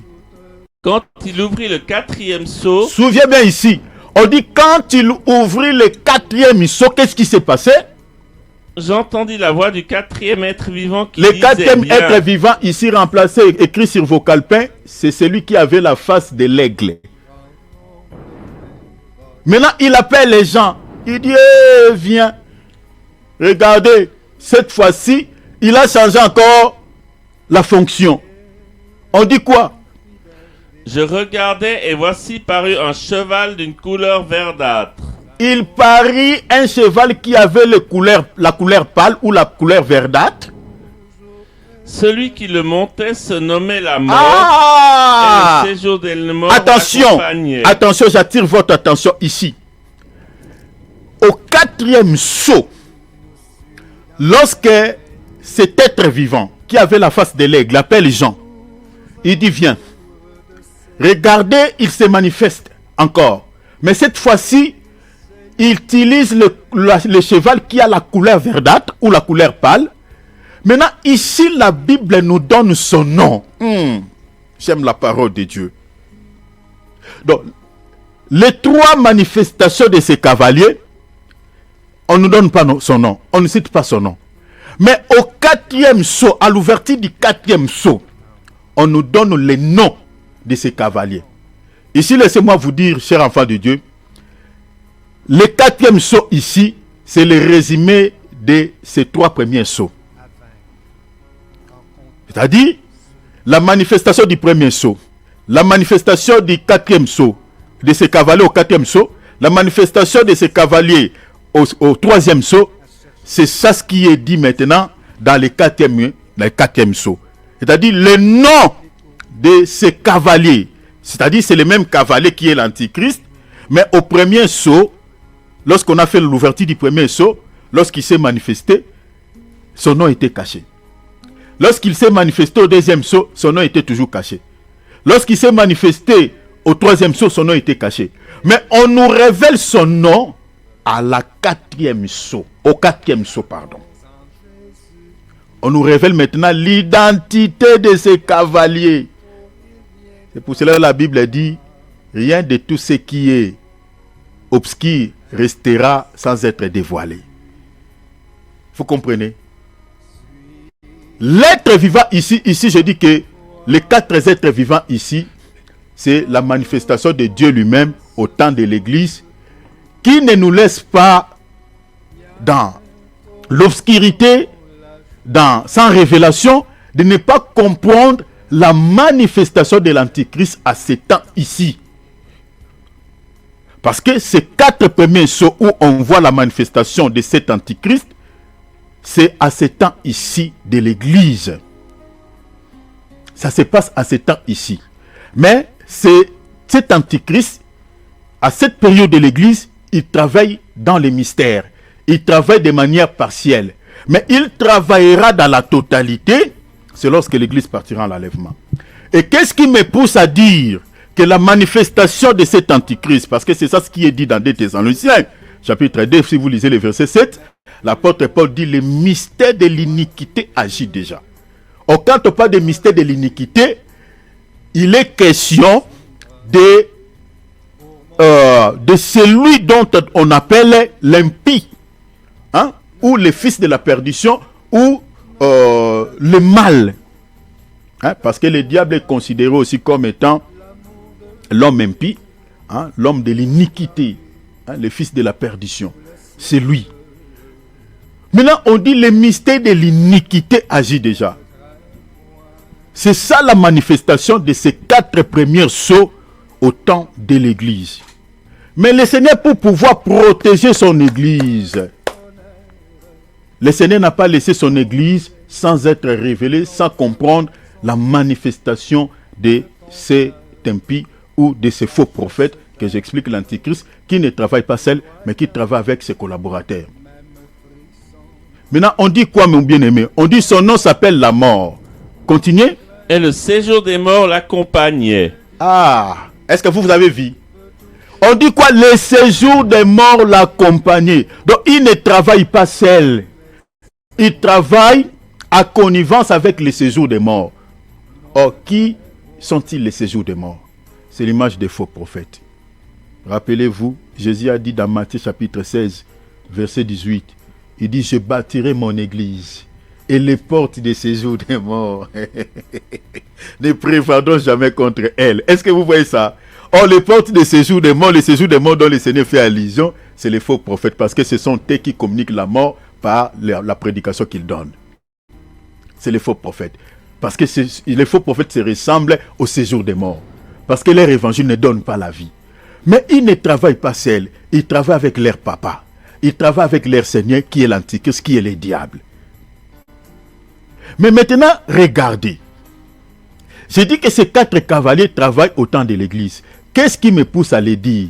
Parce que vous allez remarquer que à partir du premier sceau, il y a une voix qui se fait entendre, qui appelle Jean. La voix de l'être, du premier être vivant. Au deuxième sceau, on entend une voix qui appelle Jean. Au troisième sceau, on entend aussi une voix qui appelle Jean. Au 4e sceau, nous attendons également une voix qui appelle Jean. Mais si vous lisez la Bible, au 5e sceau, il n'y a plus la voix. Est-ce que vous comprenez? Il n'y a plus la voix. C'est-à-dire, au 5e sceau, l'église n'est plus sur terre. L'église est dans les cieux. Mon bien-aimé, lis le verset 9. Allez directement au verset 9. Quand il ouvrit le 5e sceau... Quand on ouvre le 5e sceau, qu'est-ce qui se passe? Je vis sous l'autel... Ah! On a vu sous l'autel... les âmes de ceux qui avaient été immolés à cause de la parole de Dieu. Est-ce que vous comprenez? Et à cause du témoignage qu'ils avaient entendu. Donc, à partir du 5e sceau, l'église n'est plus sur terre. Jean voit, il n'y a plus une voix qui l'appelle. Non, il n'y a plus la voix. C'est-à-dire la voix s'arrête au 4e sceau. Or, la voix qui appelle Jean, viens, cette voix, mes bien-aimés, se manifeste au temps de l'Église, à l'ère où nous parlons aujourd'hui. C'est cette voie-là qui nous fait comprendre qui est serviteur de Dieu et qui ne l'est pas. Quelle est la véritable Église du Seigneur et les fausses églises. Cette voie-là, c'est la voie qui se fait entendre aujourd'hui. Mais quand l'Église partira à l'enlèvement, cette voix ne parlera plus, n'appellera plus l'Église, ne rappellera plus l'Église, n'interpellera plus l'Église. Cette voix partira avec l'Église de la félicité. Cette voix aujourd'hui, c'est le Saint-Esprit. Vous voyez, c'est pour cela que la Bible dit, il faut que celui qui les retient ait disparu. Est-ce que vous comprenez? Parce que si vous lisez même la parabole des 10 vierges, c'est cette voix-là qui avait appelé l'épouse. Il dit, voici l'époux. Vous voyez, voici l'époux, allez à sa rencontre. C'est cette voix qui nous prépare aujourd'hui pour se préparer à la rencontre de l'époux. C'est cette voix qui nous révèle le Saint-Esprit que, attention, ça c'est un faux prophète. Attention, ça c'est une fausse doctrine. Attention, ça c'est un faux enseignement. C'est cette voix qui nous révèle aujourd'hui cet antichrist qui ne travaille pas seul, mais qui est accompagné avec le séjour des mots que j'explique, les faux prophètes. Vous comprenez? Qui nous révèle leurs identités par leur comportement, par les miracles qu'ils accomplissent, les faux miracles, par les fausses prophéties, par leurs actions. Mais à partir du 5e saut, il n'y a plus une voix qui appelle les gens parce qu'on dit quoi? Il y a des âmes qui étaient sous l'autel, c'est-à-dire les martyrs. Donc ici, nous avons les 144 000 des enfants d'Israël qui seront martyrisés et la Vierge folle et tous les prophètes de Dieu qui ont été martyrisés depuis la nuit des temps jusqu'aujourd'hui, jusqu'à l'enlèvement de l'Église. Donc là, l'Église n'est plus sur terre, l'Église est partie dans les ciels. Mais regardez, parce que nous sommes en train de partager sur quoi? Nous partageons sur la tromperie des faux prophètes. Je dis que la tromperie fait partie du deuxième pilier qui caractérise les fausses doctrines propagées par les faux prophètes. Et ce deuxième pilier, mes bien-aimés, si vous ne faites pas attention, l'apôtre Paul dit, vous allez être comme une victime, comme une proie, entre le maître de ces hommes. Les faux prophètes se ressemblent aux prédateurs. Voilà pourquoi l'apôtre Paul dit, il cherche les victimes, il cherche une proie. Les enfants de Dieu sont des brebis du Seigneur. Maintenant, les faux prophètes sont comparables aux loups, aux animaux féroces qui s'attaquent aux brebis. Ce sont des prédateurs. Ils se ressemblent aux guépards. Mais ils tuent comment? Ils récupèrent les brebis du Seigneur comment? C'est par tous ces moyens dont l'apôtre Paul a cité. Par la philosophie, par la tromperie, par les traditions des hommes et puis par les rudiments du monde. Ce sont les 4 piliers fondamentaux qui caractérisent les fausses doctrines propagées par les faux prophètes. Maintenant, la tromperie ici, j'ai pris cette écriture pour nous expliquer comment les faux prophètes travaillent aujourd'hui pour tromper les enfants de Dieu. Nous voyons que, mes bien-aimés, au premier saut, Dieu lui-même qui est l'image de ces 4 êtres vivants, il va appeler Jean. Il dit, mon fils, attention. Jean, ici, c'est l'église. Remplacez Jean par l'église. Il est en train de mettre en garde son église. Il dit, attention. Attention. Il se manifeste. Il a fait son apparition. Maintenant, lorsqu'il a fait son apparition, le Seigneur est en train de donner à Jean les détails. Il est en train de révéler à son église les détails de la manifestation de cet impie, la manifestation de l'antichrist, la manifestation de ces faux prophètes. Le Seigneur dit, utilise la couleur blanche. Je vous avais dit ici, pourquoi ces cavaliers? Pourquoi l'antichrist a utilisé le cheval blanc? Il a imité notre Seigneur. Parce que Apocalypse, si vous lisez Apocalypse 19, je crois le verset 11, la Bible dit, on voit le Seigneur, Jean voit le Seigneur était assis sur un cheval blanc. Et il y avait tous les saints avec des chevaux blancs les suivaient derrière. Donc le diable marche sur les traces de notre Seigneur et Sauveur Jésus-Christ. Donc si vous n'avez pas la connaissance, si vous n'avez pas le discernement des esprits, bien aimés, vous allez appeler les ténèbres lumière. Vous allez appeler un faux prophète un vrai serviteur de Dieu. Vous allez confondre entre les biens et les mal. Vous appellerez les mal bien. Parce que les diables, il singe Dieu. utilise aussi le cheval blanc. Oh, la couleur blanche dans la Bible, c'est la couleur de la lumière. Lisez Matthieu chapitre 17, verset 3. Je parle selon la Bible, pas selon l'encyclopédie. La couleur de la lumière, c'est la couleur blanche. Oh, la véritable lumière dans la Bible, c'est le Seigneur Jésus-Christ. Donc ce n'est pas par hasard, l'apôtre Paul dit dans 1 Corinthiens ou 2 Corinthiens chapitre 11 verset 13, il dit le diable se déguise en ange les lumières. Donc quand on voit ici l'antichrist, qui est le diable lui-même, qui est un faux prophète, se manifeste en utilisant le cheval de la couleur blanche, mais bien aimé, c'est tout simplement le déguisement. Le déguisement. Si vous n'avez pas le discernement, vous allez croire que voilà, c'est un vrai serviteur de Dieu. Nous prions dans l'église d'un vrai serviteur de Dieu. Voilà, il nous parle de Jésus. Il vous présente aussi une lumière. Mais attention, c'est une fausse lumière. C'est une fausse lumière parce que le diable se déguise aussi en ange de lumière. C'est pour cela que l'apôtre Paul mettait en garde l'église de Corinthe. Il dit, attention, ces ouvriers-là que vous voyez, ces apôtres-là, ce sont des ouvriers trompeurs, déguisés aux apôtres de Christ. Cela n'est pas étonnant, parce que Satan lui-même se déguise en ange de lumière. Vous voyez, donc quand le diable se déguise en ange de lumière, c'est ça les cavaliers qui se manifestent au temps de l'église ici. C'est-à-dire, il utilise quoi? Le cheval blanc. C'est ça ce déguisement. Il se déguise en ange de lumière. L'apôtre Paul dit, cela n'est pas étonnant, parce que le diable se déguise en ange de lumière. C'est-à-dire, il peut aussi utiliser le même cheval que le Seigneur, le cheval blanc. Cela n'est pas étonnant que ces ministres se déguisent aussi au ministre de la justice, au ministre de Christ.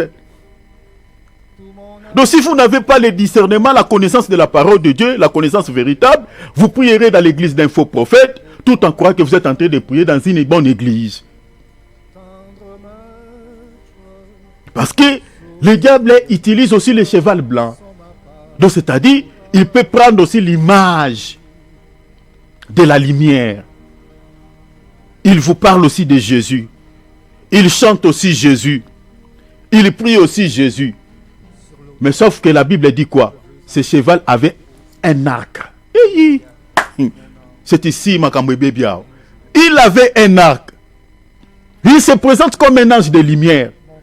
Il se présente comme un ministre de Dieu. Mais sa mission, ce n'est pas de pouvoir vous accorder la paix, parce que la couleur blanche, c'est aussi la couleur de la paix. Parce que l'évangile que nous prêchons, c'est aussi l'évangile de paix. Parce que l'homme et Dieu, il y avait une tension. Il y avait un problème. Il ne s'attendait pas. Maintenant, pour qu'il y ait la paix, il fallait que le sang puisse être versé. Vous comprenez? Pour que la paix soit rétablie entre l'être humain et le Seigneur. Donc c'est Jésus qui nous a réunis. Je suis dans l'épître aux Éphésiens, lisez chapitre 2, commencez à partir du verset 11, descendez jusqu'au verset 18. La Bible dit, Jésus est notre paix. Vous comprenez? Est notre paix. C'est par son sang. La Bible dit, il est venu annoncer la paix à ceux qui étaient près, à ceux qui étaient loin. Vous comprenez? C'est Jésus qui est notre paix. Mais ici, le diable utilise aussi le cheval blanc. Comme si l'évangile qu'il porte, c'est l'évangile de paix. C'est l'évangile de rétablir une paix entre nous et le Seigneur Jésus-Christ. Ici, j'explique le diable aussi comme étant le faux prophète. Mais leur objectif, ce n'est pas de communiquer la vie. Ce n'est pas de pouvoir nous unir avec Dieu. Ils ont un arc, un arc.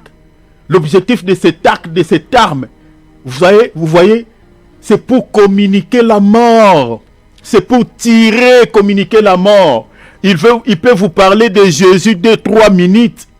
Mais les 8 minutes, s'il va parler pendant 10 minutes, les 8 minutes, il va vous communiquer la mort par la philosophie, par la tromperie. Jésus, c'est juste une mascarade.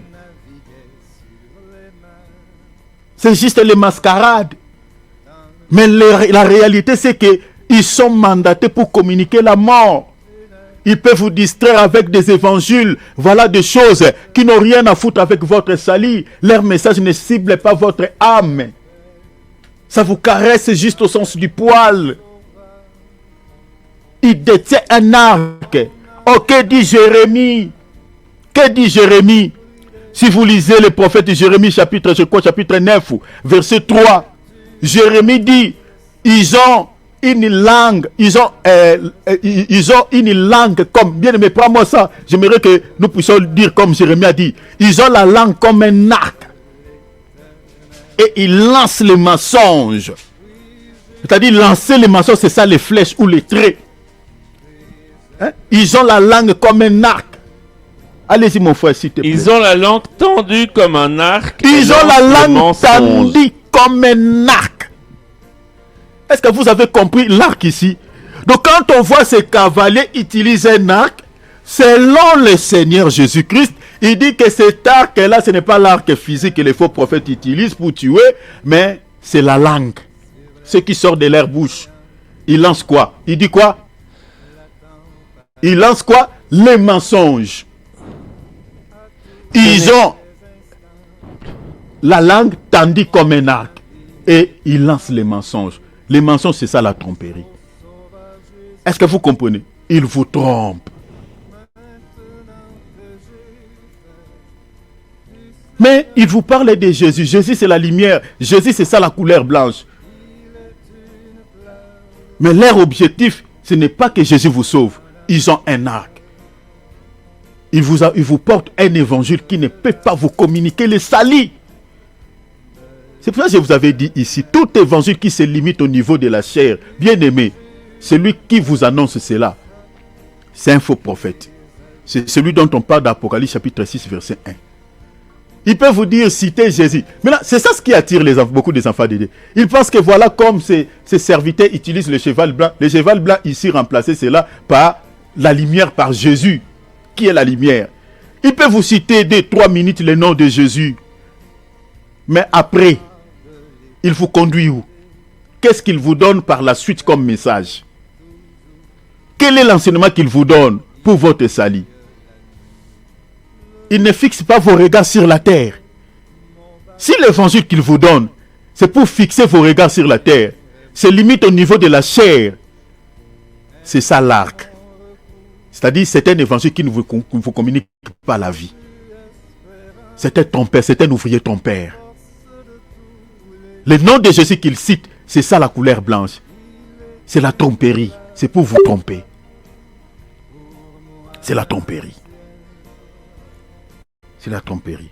Voilà pourquoi vous devez faire attention. On nous parle encore des chevals des deuxièmes cavaliers. Parce que je vais vite. Mais il y a beaucoup de choses à dire pour les premiers cavaliers. Mais vous allez remarquer la manifestation de ces premiers cavaliers. Ici, quand l'Antichrist se manifeste, Dieu n'a pas laissé Jean en tant que l'image de l'église dans l'aveuglement. Dieu n'a pas laissé la véritable église dans l'aveuglement.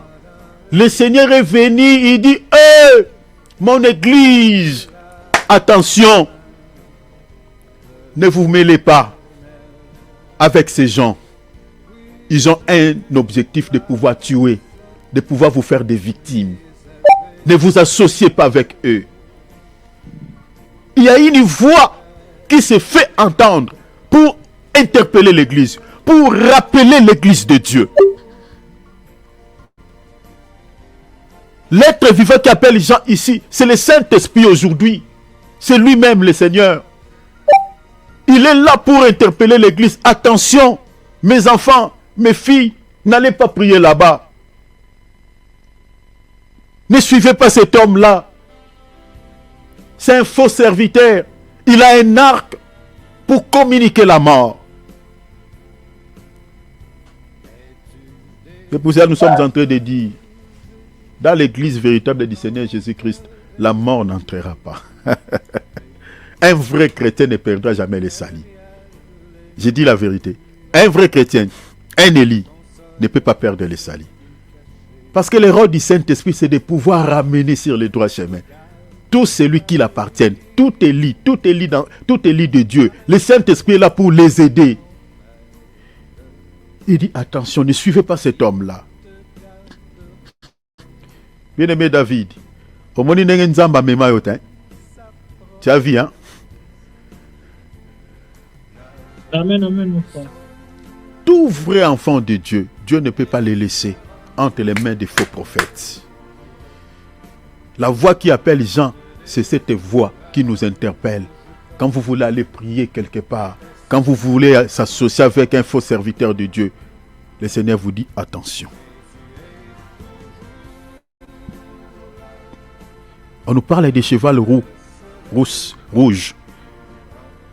La Bible dit quoi? Mon frère Philippe, lis-nous s'il te plaît. Les chevals rouges.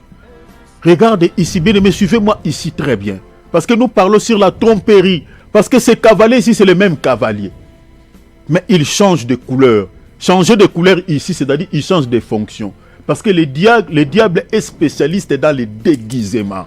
Celui qui le montait reçut le pouvoir d'enlever la paix de la terre, afin que les hommes s'égorgent les uns les autres, et une grande épée lui fut donnée. Vous voyez ici sa mission.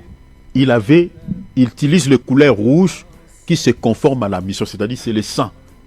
Il vient pour tuer, il vient pour pouvoir verser le sang. C'est pour ça que je vous avais dit ici, rappelez-vous, quand je vous avais parlé sur la fête de Saint-Valentin. Hein, le 1er février commence déjà cette nuit, non? Hein, dans 2 semaines. Saint-Valentin. Les gens s'habillent rouge. Est-ce que vous savez pourquoi, lors de la célébration de cette fête, on demande aux gens de s'habiller rouge? Vous pensez que c'est par hasard? Les gens s'habillent rouge lors de la célébration de cette fête dédiée à un Dieu inconnu? Eh bien, c'est juste les décors. C'est par hasard.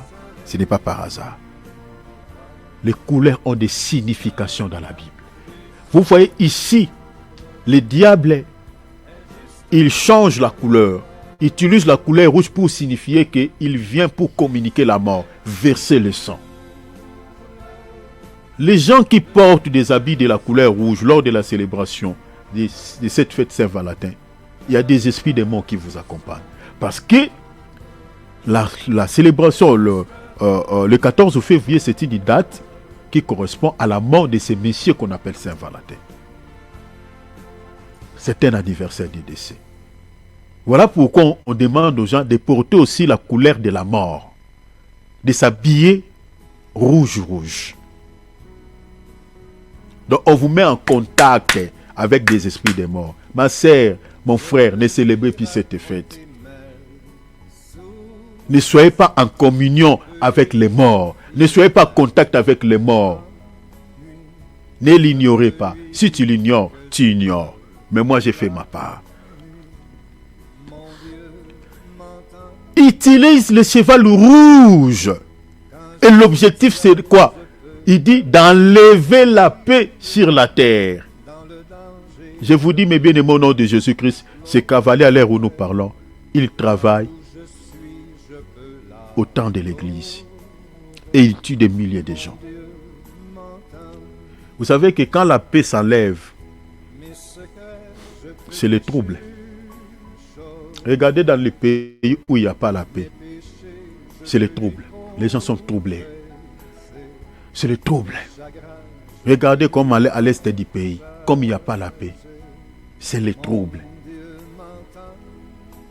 Les gens sont troublés. Or, l'objectif de ces cavaliers, c'est de venir enlever la paix. Pour créer quoi? Créer des troubles. Or, c'est ce qui se passe aujourd'hui dans l'église. Regardez, je vous lis une écriture. Mon bien-aimé Philippe, prends-moi ça. Galates chapitre 1, verset 6, verset 7. Vous allez comprendre cela. Prenez-moi cette écriture, rapidement. Galates chapitre 1, verset 6 à 7. Quand la paix s'enlève, c'est le trouble qui prend place. Les gens sont troublés. Allez-y, mon frère, on dit quoi? Je m'étonne que vous vous détourniez si promptement de celui qui vous a appelé par la grâce de Christ pour passer à un autre évangile. Continuez. Non pas qu'il y ait un autre évangile. Non pas qu'il y ait un autre évangile, mais il y a quoi? Mais il y a des gens qui vous trouvent et veulent altérer l'évangile de Christ. Ces gens qui troublent ici, qui vous troublent ici, ces gens-là, c'est ça, les séjours des morts qui accompagnent ces cavaliers. Ils ont la même mission que leur papa. Or, pour troubler, qu'est-ce qu'ils font? La Bible a dit pour troubler ici, ils renversent l'évangile. Or, quand l'évangile est renversé, c'est le trouble. Est-ce que vous avez vu ça? Vous voyez comment ces cavaliers se manifestent au temps de l'église. La Bible dit quoi? Il a reçu une mission d'enlever la paix. Or, quand la paix s'enlève, c'est le trouble. Et ici, l'apôtre Paul nous révèle, il dit que il y a des gens qui vous troublent. Ils vous troublent comment? En renversant l'évangile. Donc, quand l'évangile est renversé, c'est ça les troubles. C'est-à-dire, ils vous prêchent un autre évangile que celui que nous vous avons prêché. C'est ça qui crée les troubles. Et qui nous crée des troubles aujourd'hui dans l'évangile, ce sont ces gens qu'on appelle les faux prophètes. C'est ça les chevals rouges. Il veut communiquer la mort. Il vient tuer. Il vient créer les troubles, enlever la paix. C'est ça même Jean 10, 10. Le voleur ne vient que pour tuer. Troubler les gens. Allez-y mon frère, le cheval noir. Allons vite, parce que je vais terminer. Quand il ouvrit le troisième sceau, j'entendis le troisième être vivant qui disait, viens, je regarde, et voici parut un cheval noir. Celui qui le montait tenait une balance dans sa main. Quand on ouvre le troisième sceau, il y a un cheval noir. Ici, les cavaliers changent la couleur. Ils utilisent le cheval de la couleur noire. Ils changent encore les fonctions. La Bible dit quoi? Celui qui les montait, il détenait... Celui qui le montait tenait une balance dans sa main. Il tenait une balance dans sa main. Et on dit quoi? Et j'entendis au milieu des quatre êtres vivants une voix qui disait, une mesure de blé pour un denier et 3 mesures d'orge pour un denier. Donc, le troisième cavalier ici, c'est un commerçant. Mais ne fait point de mal à l'huile et au vin. Le troisième cavalier, c'est un commerçant. Il vient vendre. Est-ce que vous ne voyez pas aujourd'hui, les églises sont devenues des lieux de commerce? Vous ne voyez pas? Vous ne voyez pas? Les églises de Dieu sont devenues des supermarchés. On vend l'huile, on vend des mouchoirs, on vend des calendriers, on vend tout. Des t-shirts qui ont des effigies de l'homme de Dieu. Vous voyez la manifestation de ce troisième cavalier. Et pour ça, je vous ai dit, la manifestation de ces 4 cavaliers, c'est fait de manière partielle au temps de l'église. Parce que de manière totale, se fera quand l'église partira à l'enlèvement. Mais au temps de l'église, comme l'apôtre Paul dit, le mystère de l'iniquité agit déjà. Le troisième cavalier, à l'heure où nous parlons, il travaille. La Bible a dit, il détenait une balance entre ses mains. Il a utilisé le cheval de la couleur noire. Bien aimé, la couleur noire, c'est la couleur de l'obscurité, c'est les ténèbres, c'est l'ignorance. C'est ça ce qui explique la couleur noire. C'est l'ignorance. C'est-à-dire, le diable travaille là où il y a l'ignorance, là où il n'y a pas la connaissance. Vous comprenez? Parce que là où il n'y a pas l'ignorance, le diable ne peut pas travailler. Parce qu'il faut comprendre que si vous regardez la parabole des livrets, le blé, c'est la semence du jour. Est-ce que vous comprenez? Et le diable ne peut pas s'aimer là où il y a la lumière. Le diable ne peut pas s'aimer là où il n'y a pas l'ignorance. Le diable ne peut pas s'aimer le jour. Il sème la nuit, c'est-à-dire dans le noir, là où il y a l'obscurité. Les gens qui n'ont pas la connaissance de la parole de Dieu, c'est dans la vie de ces gens-là que le diable sème. Parce qu'il a semé livré lorsqu'il fait noir. C'est dans la nuit que le diable sème. C'est-à-dire, nous sommes en train de dire que dans la véritable église du Seigneur Jésus-Christ aujourd'hui, le diable ne peut pas s'aimer sa sémence. Parce que le blé, c'est la sémence du jour. Parce que nous voyons clair. La raison pour laquelle vous voyez, à chaque fois qu'un cavalier se manifeste, il y a une voix qui interpelle les gens. Il y a une voix qui appelle les gens pour les faire voir ce qui se passe. C'est-à-dire, au temps de l'église, nous avons le Saint-Esprit. Le Saint-Esprit ne peut pas laisser le diable s'aimer sa sémence à l'église véritable du Seigneur Jésus-Christ. Dans toutes les églises où vous voyez le diable sème, c'est la manifestation du troisième cavalier. C'est là où il y a l'ignorance. Comme les églises catholiques, comme les témoins de Jéhovah. C'est dans ces églises-là que le diable sème. Parce que c'est là où se trouvent les ivrés. Dans ma vie telle que je suis là, hey, il s'aimera comment? Parce que je suis le blé. Je suis la sémence du jour. Est-ce que vous comprenez? C'est-à-dire, ici, les cavaliers ou ces faux prophètes changent encore les fonctions, changent encore la couleur, utilisent la couleur noire qui est la couleur de l'ignorance, qui symbolise l'ignorance. Bien-aimé, dans la vie chrétienne, évitez d'être ignorant. La Bible dit, le peuple périt par faute de connaissance. Évitez d'être ignorant. Cherchez à avoir la connaissance de la parole de Dieu. Le Seigneur dit, la vie éternelle, c'est ceux qui te connaissent. Bien-aimé, si tu ne connais pas les choses de Dieu, le diable va te manipuler. Un faux prophète va te manipuler. Parce que les faux prophètes, à l'heure où nous parlons, ils travaillent dans la vie de toutes ces personnes qui sont des ignorants. Ils les trompent. Regardez, j'ai vu, il y a quelqu'un qui avait envoyé un voice au bien-aimé David. Il dit, voilà, nous venons de finir un programme de prière, nanani, nanana. Et voilà, notre prophète, il dit, voilà, nous ne pouvons pas terminer ce programme comme ça. Voilà, tout celui qui travaille, on va distribuer des enveloppes. Vous voyez ces stratégies, ces stratagèmes. Donc, vous allez mettre une somme à l'intérieur de ces enveloppes et vous allez sceller votre pierre. Vous voyez ce que je vous dis. Maintenant, les bien-aimés, comme il a été enseigné déjà ici, comme il est le blé, il est la semence du jour, le diable ne peut pas s'aimer dans sa vie. Vous comprenez? Ce faux prophète ne peut pas s'aimer, bien, mais lorsqu'il a écouté ça, il a rigolé. Vous voyez? Donc, c'est-à-dire, ce faux prophète veut récupérer notre bien-aimé comme une proie. Mais cela n'a pas marché parce que il a la connaissance, il a rejeté ça.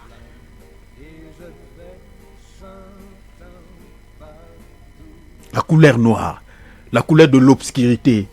Le peuple périt par faute de connaissance. Quand vous êtes ignorant, on va vous tuer. Le diable va te récupérer comme une proie. Un faux prophète va te manipuler. Les gens qui sont manipulés dans notre temps ici, ce sont des gens qui n'ont pas la connaissance de la parole de Dieu. Nous avons des sœurs qui ont été abusées par des faux prophètes. À cause de quoi? À cause de l'ignorance. Oh non, tu vois, voilà, comme Élisée s'était étalé sur cet enfant, voilà, il faut que je m'étale sur toi, voilà, comme tu ne te maries pas, voilà, je vais récupérer cet esprit de célibat en moi, et moi-même, je saurai comment je vais combattre contre cet esprit. Alors, il y a des sœurs qui ont été abusées. Je connais une famille ici, je crois en France, commençant par la maman et ses filles, ils ont été abusés par les faux prophètes. Ils ont dénoncé ces faux. Allez seulement sur Internet, tapez sur YouTube, vous tomberez sur des vidéos comme ça. Et tout ça à cause de quoi? À cause de l'ignorance. C'est ça les cavaliers qui utilisent le cheval de la couleur noire. La tromperie, la couleur noire, l'ignorance. C'est pour ça que nous sommes en train de vous dire, méditez vos Bibles, lisez vos Bibles, méditez la parole de Dieu, évitez d'être ignorant dans la vie. Même en dehors de la parole de Dieu, dans la vie, il faut chercher toujours à apprendre, à connaître quelque chose, à comprendre quelque chose. Évitez d'être ignorant. Parce que le diable joue avec des ignorants. Il travaille là où il y a l'ignorance. Pourquoi il n'a pas sémé le jour? Parce qu'il ne peut pas s'aimer le jour. Parce que le blé, c'est la semence du jour. Mais il a sémé la nuit. Là où il y a l'obscurité. Mais la Bible a dit, utilise aussi la balance. Donc nous comprenons que ici le diable ou ce faux prophète, il vient comme un commerçant. Il vient vendre. Rappelez-vous dans Matthieu 21, Jésus a chassé des commerçants. Où? Il a chassé des commerçants où? En dehors du temple, en dehors de l'église, à l'intérieur de l'église. Vous comprenez? Mais bien aimé, dans l'église véritable du Seigneur Jésus-Christ, on ne peut pas voir les commerçants. Une église authentique de Dieu, le Seigneur ne peut pas permettre qu'il y ait des vendeurs de huiles, des vendeurs de mouchoirs, des vendeurs de calendriers. Oh, c'est un calendrier comme nous sommes là au début de ce mois. Dans certaines églises, vous trouverez des calendriers qui ont des effigies des hommes de Dieu. On est en train de vendre, c'est un calendrier prophétique. Si tu mets ça dans ta chambre, cette année, tu réussiras. Tu réussiras. Mensonge, la tromperie. Ça fait partie du deuxième pilier qui caractérise la nature des faux prophètes, la nature maléfique des faux prophètes, les mensonges, la tromperie.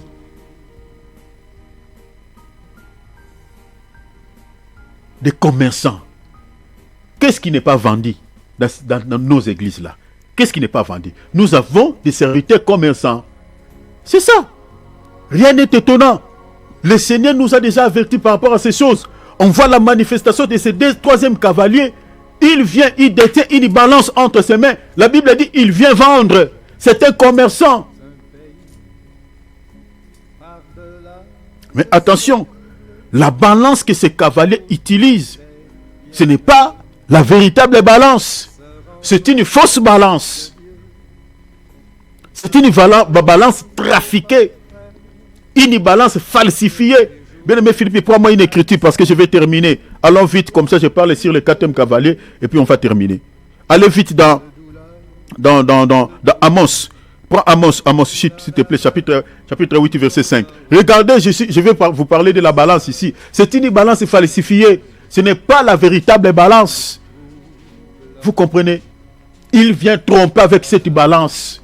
Dans Amos, chapitre 8, verset 5. Allez-y, mon frère.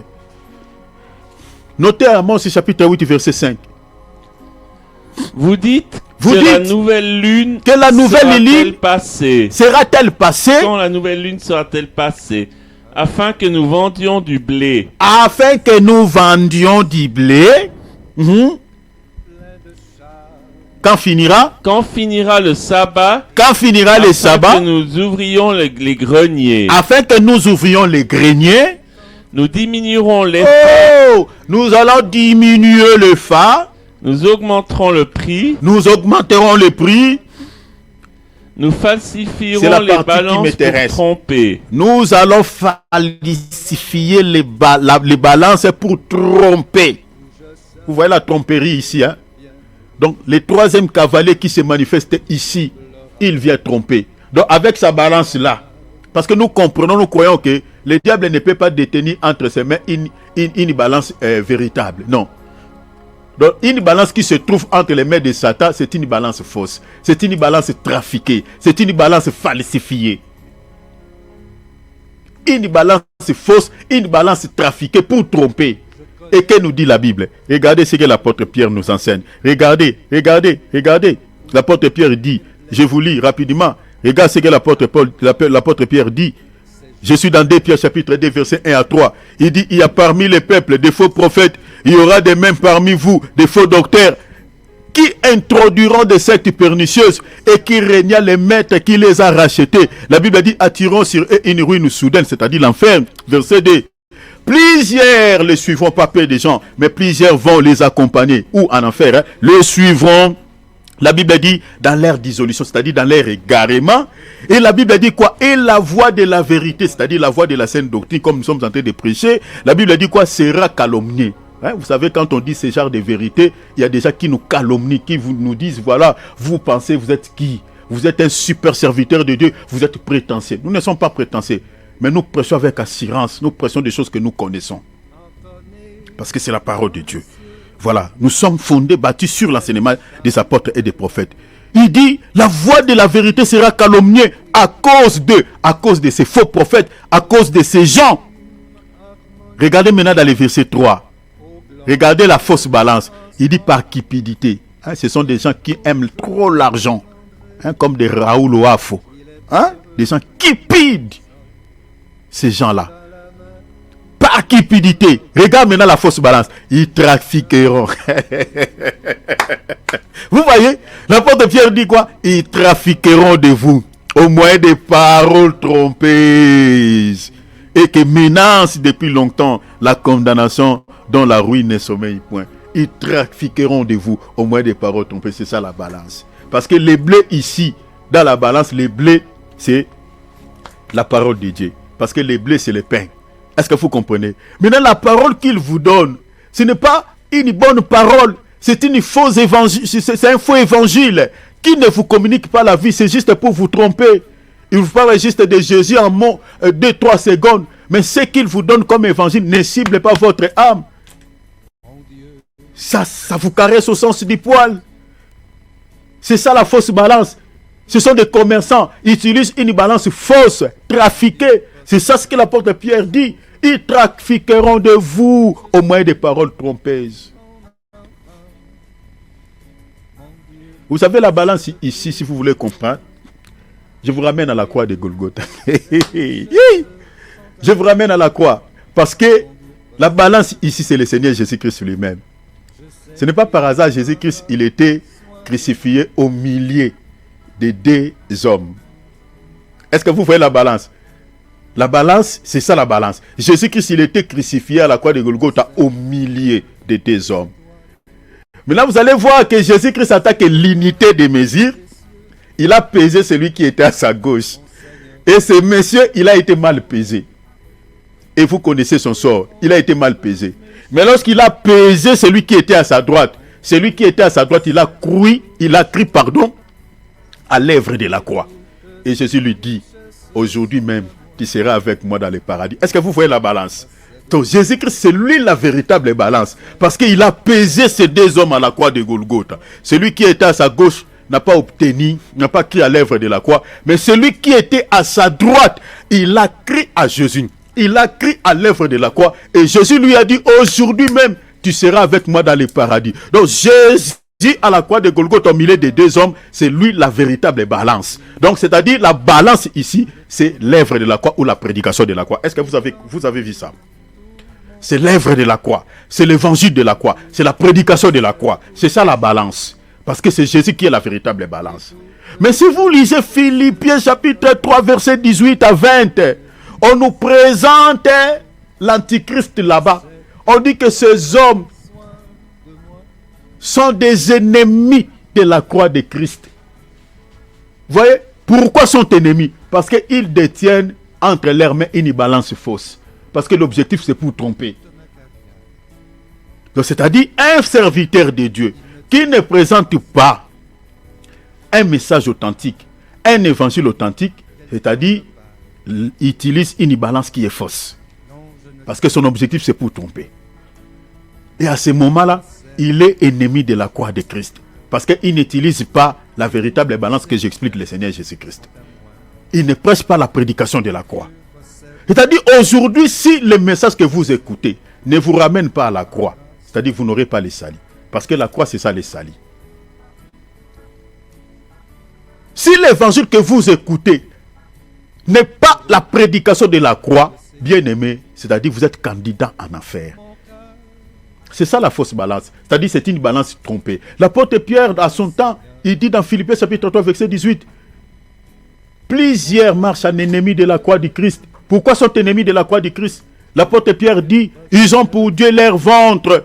Ils ne pensent qu'aux choses de la terre. Est-ce que vous voyez les ennemis de la croix de Christ? C'est ça la balance falsifiée. Quand vous êtes en face d'un serviteur de Dieu, au lieu de vous présenter un message du salut, au lieu de vous présenter un évangile qui fixe vos regards vers le ciel, mais il vous parle les choses de la terre, c'est-à-dire la balance là qu'il est en train d'utiliser, c'est une balance fausse. Ce n'est pas ça la prédication de la croix. Parce qu'un serviteur de Dieu qui utilise une balance véritable, c'est-à-dire il va vous prêcher la prédication de la croix. Il va fixer votre regard vers le ciel, vers celui qui était mort pour vous. Il y a beaucoup de choses à dire ici. Mais pour terminer, allons, je crois que mon minute est épuisée. Je m'arrête ici. Mais on parlera sur le cheval pâle. Donc, vous comprenez que, chers enfants de Dieu, le deuxième pilier, c'est la tromperie. Et c'est de cette manière que le diable est en train de tromper beaucoup de gens aujourd'hui. Mais la gloire soit rendue au Seigneur Jésus-Christ, parce que l'église véritable du Seigneur Jésus-Christ, le Seigneur ne laissera pas son église d'être manipulée, d'être trompée par ces cavaliers qui travaillent aujourd'hui avec les séjours des morts que j'explique, les faux prophètes. Parce qu'à chaque fois qu'il y a la manifestation de ces cavaliers, lorsqu'il change la fonction, lorsqu'il change sa nature, il y a toujours une voix qui interpelle les gens. Jean, ici, c'est l'image de l'église qui appelle les gens, attention. Attention. Attention, Jean. Les voilà. Regardez. Attention. L'église véritable du Seigneur Jésus-Christ, la fausseté n'entrera pas. Un faux prophète ne peut pas manipuler un vrai chrétien. Tout vrai chrétien, il est l'image de Jean. Donc Jean, ici, c'est l'image des vrais chrétiens. Qui sera toujours averti. Qui sera toujours interpellé par le Saint-Esprit. Si un faux prophète veut t'égarer, l'Esprit de Dieu est là. C'est ça la manifestation de ces quatre êtres vivants. L'Esprit de Dieu sera là pour te dire attention avec cet homme de Dieu. Attention avec cet homme, il n'est pas un homme de Dieu. Il n'est pas un véritable serviteur de Dieu. L'enseignement qu'il donne ne peut pas vous sauver, ne peut pas vous communiquer la vie. Attention avec ce monsieur. Attention, mettez-vous sur vos gardes. Les chrétiens qui sont manipulés par ces gens, souvent ce sont des chrétiens qui sont dans les noirs, qui sont dans l'ignorance, qui vivent dans l'ignorance, qui ne méditent pas leur Bible. Parce que si vous ne méditez pas la parole de Dieu, eh bien, à cause de cette ignorance, le diable va vous manipuler. Il va s'aimer. Faisons attention à la manière dont vous avez compris ces messages. J'ai expliqué le premier pilier, j'ai expliqué le deuxième pilier. Mais le deuxième pilier, je terminerai de cela la semaine prochaine, le mercredi. Demain, c'est l'homme de Dieu Alex qui va nous donner la parole. Donc, priez aussi pour lui, priez aussi pour le programme. Donc, dans vos prières, n'oubliez jamais de remettre nos réunions entre les mains du Seigneur. Il faut beaucoup prier pour nous. Alors, ouvrons nos micros, bénissons le Seigneur. Demande au Seigneur la connaissance. Bien-aimés, ces cavaliers travaillent à l'heure où nous parlons. La manifestation de ces 4 cavaliers, bien-aimés, travaille au temps de l'Église. Mais demande au Saint-Esprit, qui est l'image de ces 4 êtres vivants, de pouvoir te conduire, de ne pas tomber sur les panneaux de ces gens.